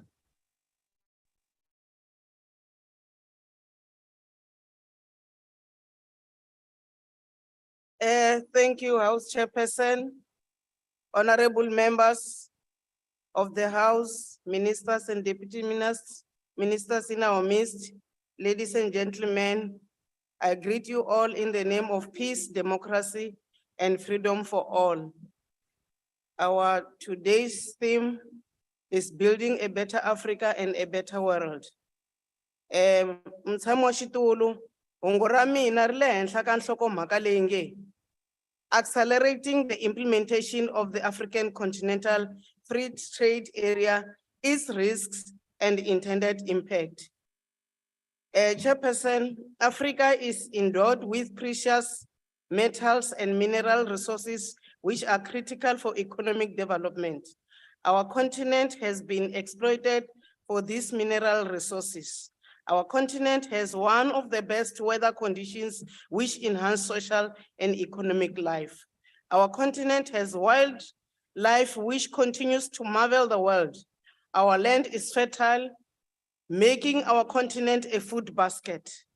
Our oceans are rich of marine life and various mineral resources. Our continent is a blessed continent which has not fully benefited its people. House Chairperson, these are just some of the natural endowments of our beloved continent. It is these natural resources that continues make Africa a contested terrain by various global economic powers, as alluded by other honorable members, by the Western. Ohlamala Chairperson, kuban valora nansikani na itaban valora loko pronabisi kuwa itlen. The African continent has been exploited by colonial countries for centuries, and its trade continues to be skewed to economies of nations that colonized various African nations. Our African economies, though relatively industrialized, continues to have an extractive economy where we export raw materials and import finished goods from mostly developed countries. If Africa was to experience conflict which impacts the extraction of minerals, this would disrupt global value chains as input materials such as platinum, cobalt, and other minerals are concentrated in our continent. Chairperson, this is a trend we need to change. Accelerating the implementation of the African Continental Free Trade Area is critical instrument to realize the objectives of Agenda 2063. Africa is a developing continent, remains a frontier of growth, and we need to seize the growth opportunities through advancing structural transformation. Beneficiation of our natural endowment can be critical driver of Africa's industrialization. One of the key factors for social and economic development is the human capabilities. Africa is negatively impacted by the brain drainage phenomenon. Many of our intellectuals, scholars, and skilled persons migrate to developed economies, depriving the continent of the full benefit of its human capability. As part of the African Renaissance, we need to be able to attract our human capacity to be based in the domestic economy and be global citizens while it's located on the continent. This is a critical impact knowledge to younger generations and to contribute to the socio-economic development of the continent. As part of shifting the global balance of forces towards a multipolar world, Eastern countries such as China and India have increased their trade and investment in the African continent. Due to the size of the economies and those of Western nations, they dominate the continent. Many of the trade relations of African countries are not sufficiently mutually beneficial. The principle of mutual beneficial trade is critical to stimulate industrialization on the continent and to move towards equitable trade relations. Honorable members, the African continent will have the largest youth population in the next half a century. About 60% of Africa's populations is currently below 25 years. And given relatively high fertility rates compared to other regions, the population under 25 is expected to keep rising for the coming decades from 721 million in 2015 to 1.5 billion by 2063. This is a significant advantage to advance development. Without sufficient economic development, the youth dividend can also create various social challenges. As a continent, we have a duty to think beyond our national borders. For as long as we think inwardly, the ability of the continent to defeat poverty, hunger, disease, and underdevelopment will be a distant reality. As a continent, we need to be able to harness all our resources for the development of the continent. After all, the borders we have are an imperial design to disintegrate the continent and its people. The seed of division continue to manifest in our continent and within nations. For as long as we conform the imperial vision of dividing the nation and its people, we will not realize the true potential of our beloved nation. The African Continental Free Trade Area is a critical milestone, though it is yet to be operationalized. Harmonization of laws and regulations across the continent is critical for an equitable implementation of the free trade area. As a continent, we need to have a continental infrastructure plan to connect our economies and ease travel across the continent. The movement of goods and people is central for economic development. We should also guard against the risks which come with a free trade. As various African countries have different levels of development, we should also have sufficient measures to protect our economies from dumping of goods from other continents, which can also use free trade zone for their advantage. We need to encourage investment in the continent to ensure production is undertaken in the continent. This will contribute to localization, skills transfer, and technology transfer, which are critical in closing the development gap. House Chairperson, for the continent to realize Agenda 2063 objective, energy security is paramount. As the world transitions to a low carbon economy, as a continent, we need to increase our research and develop the innovative solution to firstly decarbonize production and invert carbon capturing technology, which will help the continent to continue to exploit fossil fuels. As we move towards a green economy as a continent, we need to take advantage of our mineral endowments. The continent has the required minerals to support the green energy-driven industrialization.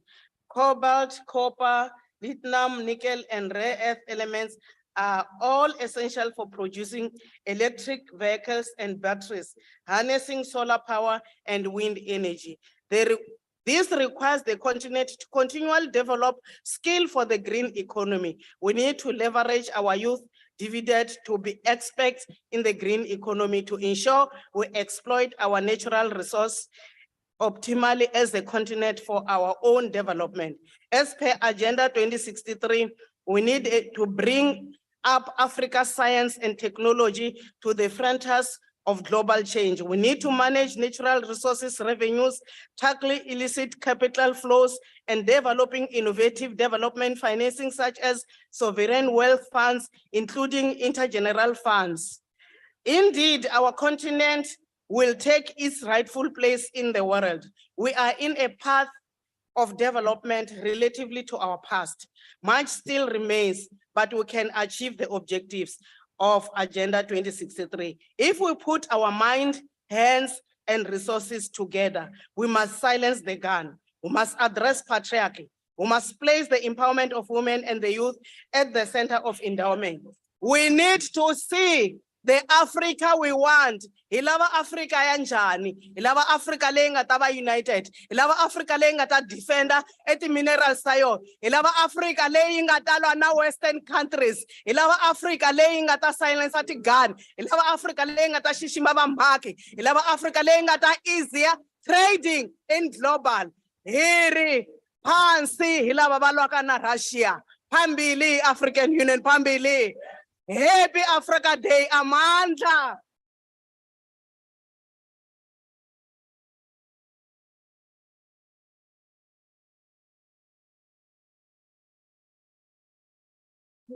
Thank you, Honorable Member.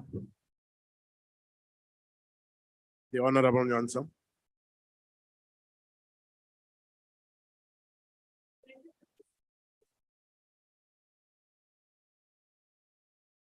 Now, Tengiz.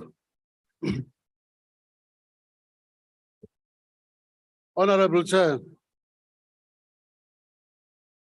addressing Forte University College graduates as SRC president in 1949, the founding president of the Pan-Africanist Congress of Tanzania, Robert Mangalo Sobukwe, urged the students to remember Africa.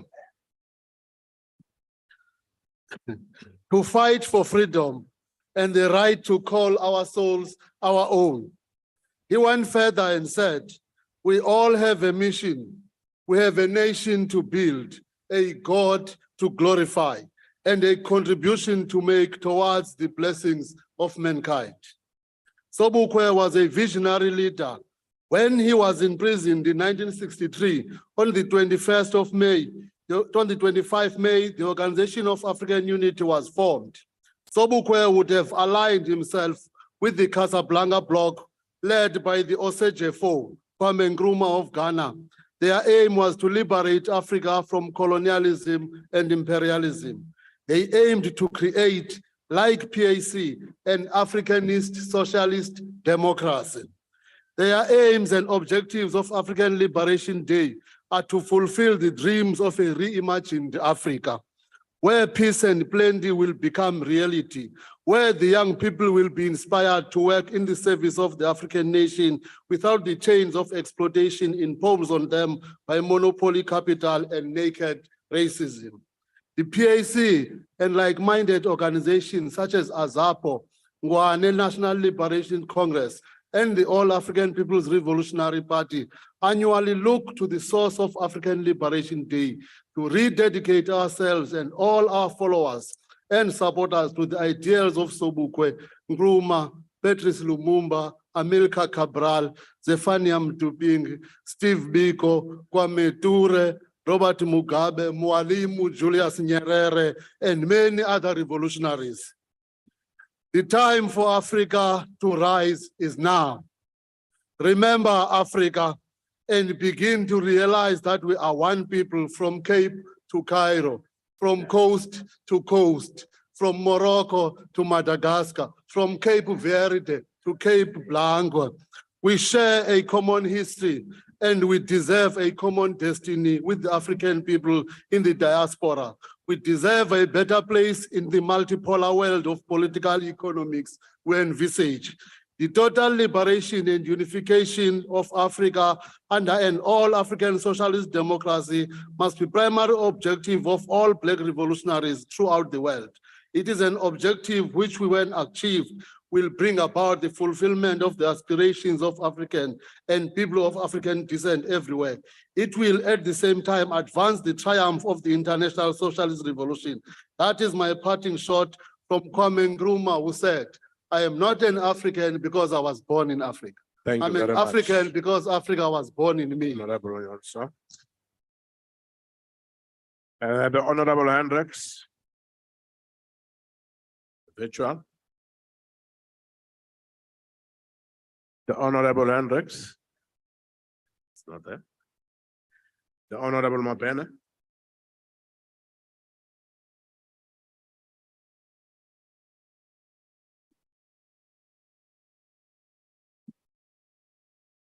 Thank you very much. Chairperson, the African Union, as we know it today, is a byproduct of the Organization for African Unity, formed on this day in May 1963 by African visionaries and intellectual giants of this continent. These leaders were selfless, driven by the greatest urge to pursue a common vision, to unite and achieve total independence for all African states. It was a call answered, pioneered, and championed by great African statesmen whom our continent has produced. His Excellencies Kwame Nkrumah, Julius Nyerere, Kenneth Kaunda, and Sekou Toure of Guinea are but some of the many counted and credited with nurturing this vision. The concept and objective of uniting this great continent must continue to inspire all of us to contribute tirelessly to its realization, as articulated in Article 2, Section 1 of the OAU Charter. Chairperson, certain pockets of our continent are beset by permanent conflict and political instability. We are witnessing the failure of diplomatic efforts, the established method of influencing one another through dialogue, negotiation, compromise, and other measures to avoid war and violence. These efforts have been circumvented by the self-interest of dictators and extremists alike, driven by greed and an uncontrollable desire to seize political power and, as a consequence, economic power for self-gratification and wealth accumulation. The ongoing active war zones and the displacement of the people in Sudan remain sore points, and we call for a peaceful resolution to the conflict. These active war zones are characterized by human rights violations, which further contribute to an already fully fledged global immigration crisis.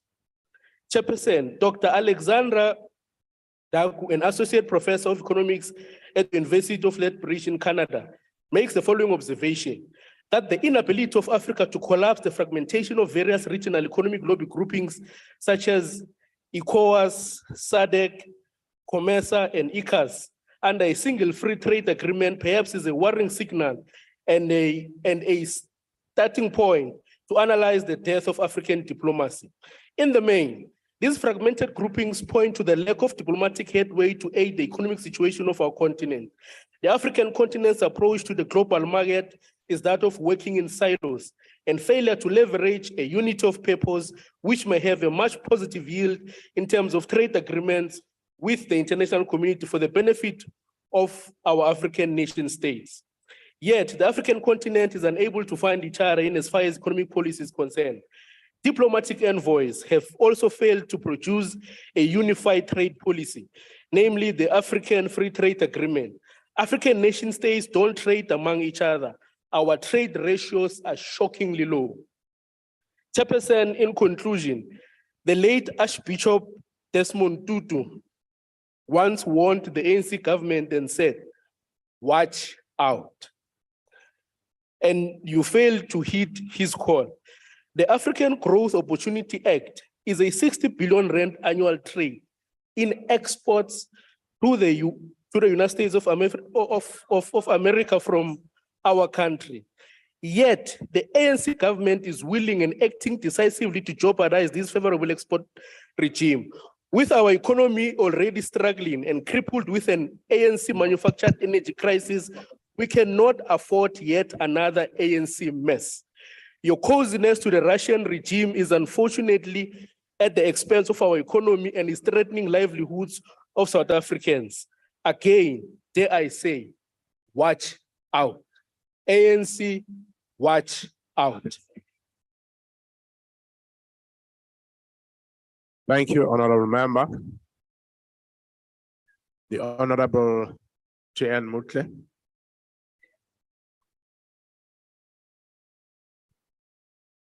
All right. Honorable Chair, revolutionary greetings to the real Commander-in-Chief of the Armed Forces, President Ramokgopa. Not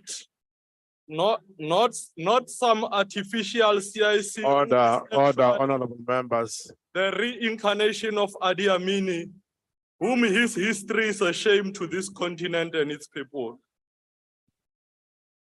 Let me address Honorable members. Address Honorable Mutle. Yes. Can you take a seat, please? Can you take a seat? Honorable members. Honorable members. Honorable members. Shall we please give the speaker on the podium a chance? Don't drown him. Please allow him to continue. Honorable Sonyane. Honorable Sonyane. Siakela. Please allow him to continue. Honorable Mutle. Thank you, Chair. Let me take this opportunity on behalf of the Liberation Movement, the African National Congress, which is respected in the continent and the world for its contribution to peace in the continent and the globe. Africa's independence is observed as Africa Day every May 25. The day is celebrated to honor the forefathers who struggled their whole life to attain freedom. We stand here in the shoulders of heroes and heroines of this beautiful continent of Africa to commemorate this magnificent day. We salute African leaders who their foresight for the future of Africa gave birth to the Organization of African Unity, now known as African Union. on the 25th of May, 1963 in Addis Ababa. We commemorate this founding of a uniting African organization whose aim was to unite African people beyond our colonial borders and work together towards a common vision of building a better Africa for ourselves. Years later, as the African Union continues to evolve, to serve the people of our continent better, we must recommit ourselves as South Africa to play our part and contribute to building a better Africa and the world, inclusive of peace building, post-conflict, reconstruction and development. The African Union was formed to rid the continent of its remaining vestiges of colonization and apartheid, to promote unity and solidarity amongst African states, and to coordinate and intensify cooperation for development of our continent.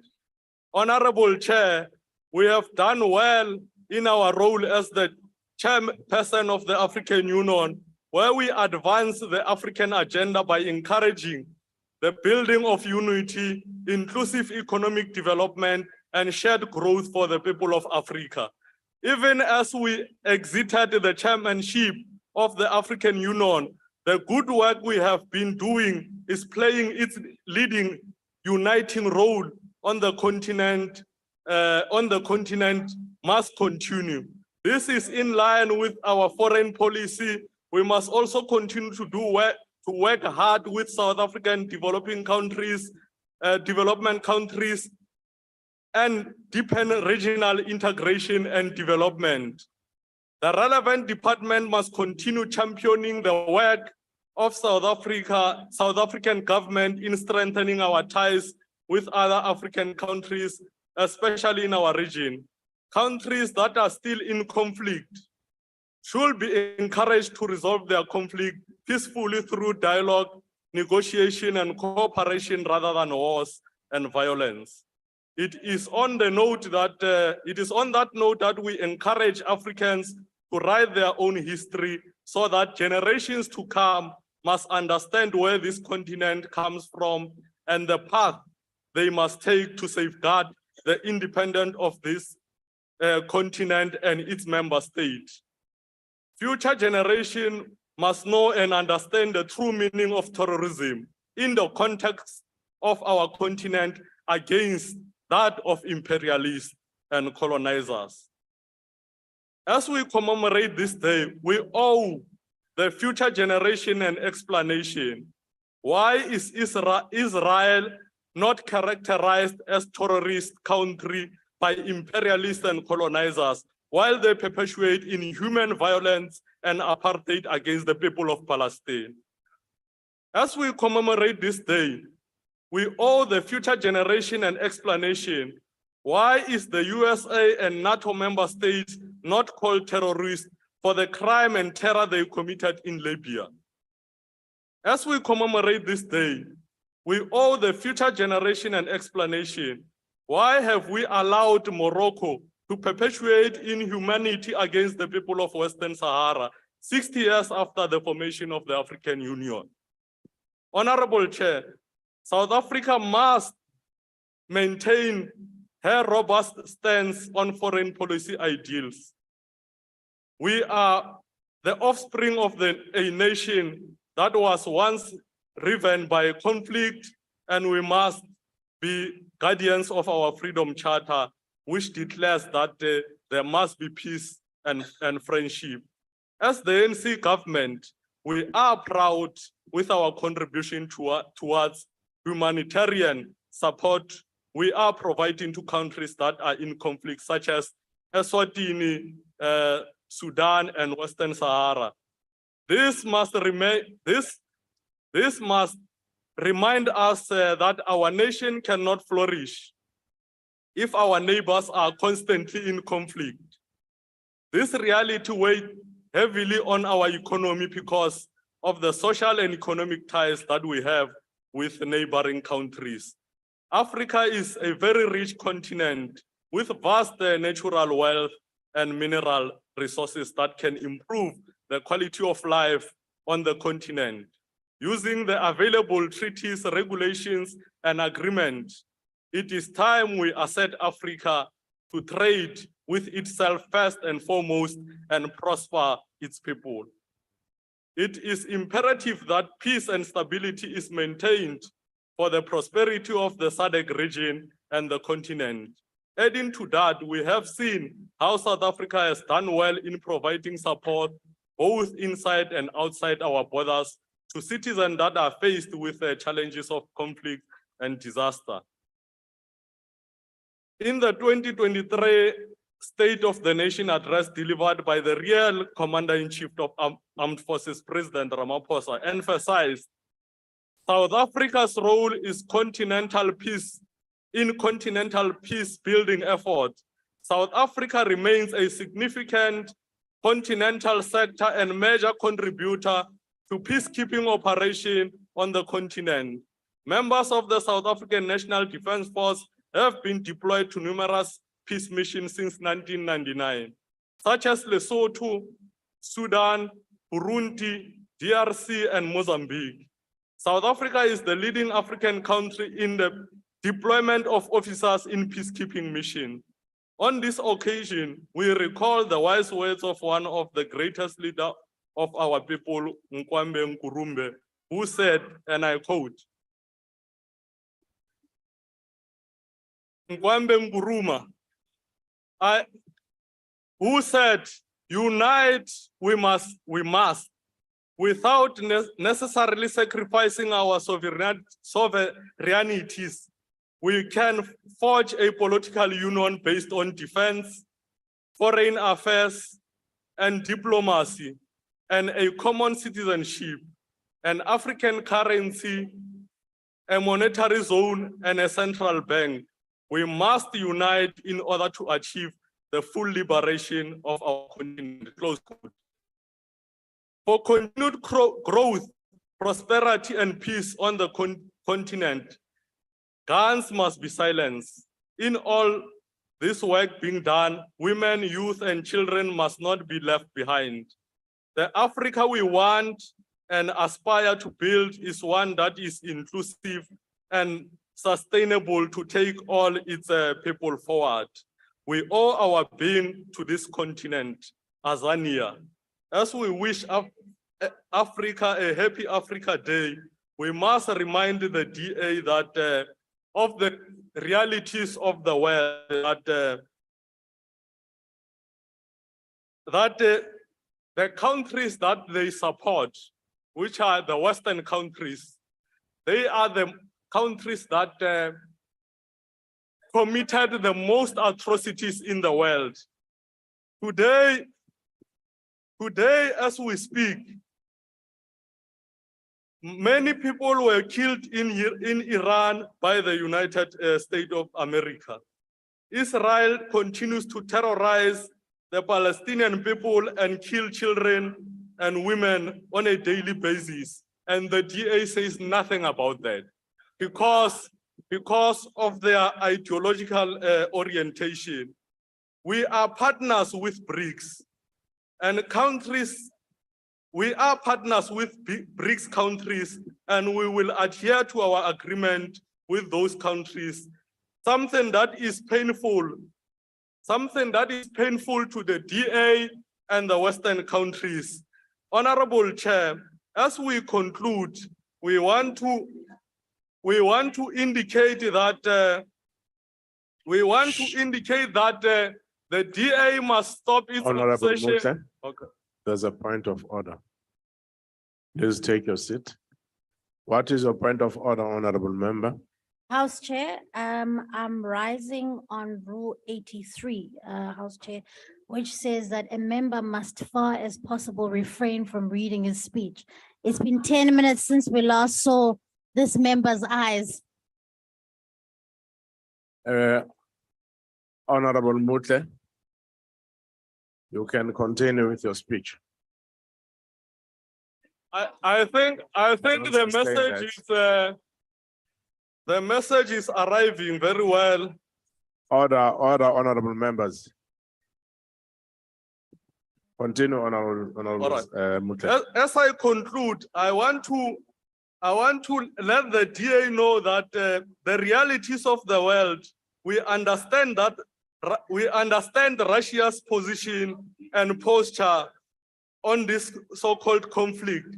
This is as a result of the USA leading NATO to admit Ukraine into NATO, to threaten the sovereignty of Order, honorable the Russian members. people.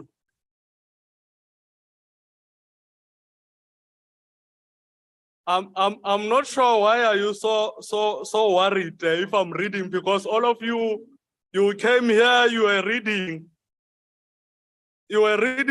and no one disrupted you. As I conclude, Chair, Honorable members. we must continue as Africa to build the Africa that we aspire and build the Africa that Honorable Mutle. generations to come will be proud Honorable of. Mutle. And you left with 29 seconds. I think it will only make sense to add 3 minutes because I can't hear you.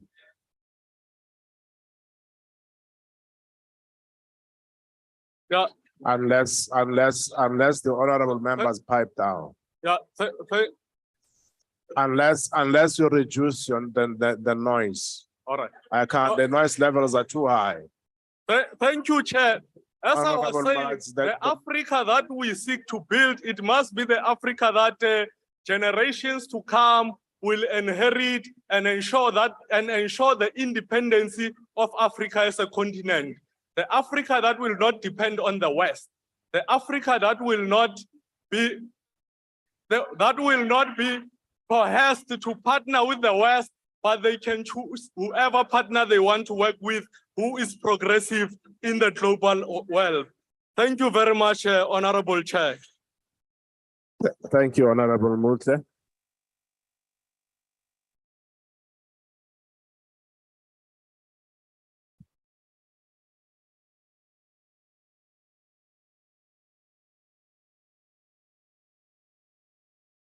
Order, honorable members. I request members to stand up and wait for the chair and the maids to leave the chamber. That concludes the debate and the business for the day, and the House is adjourned. Yintoni country?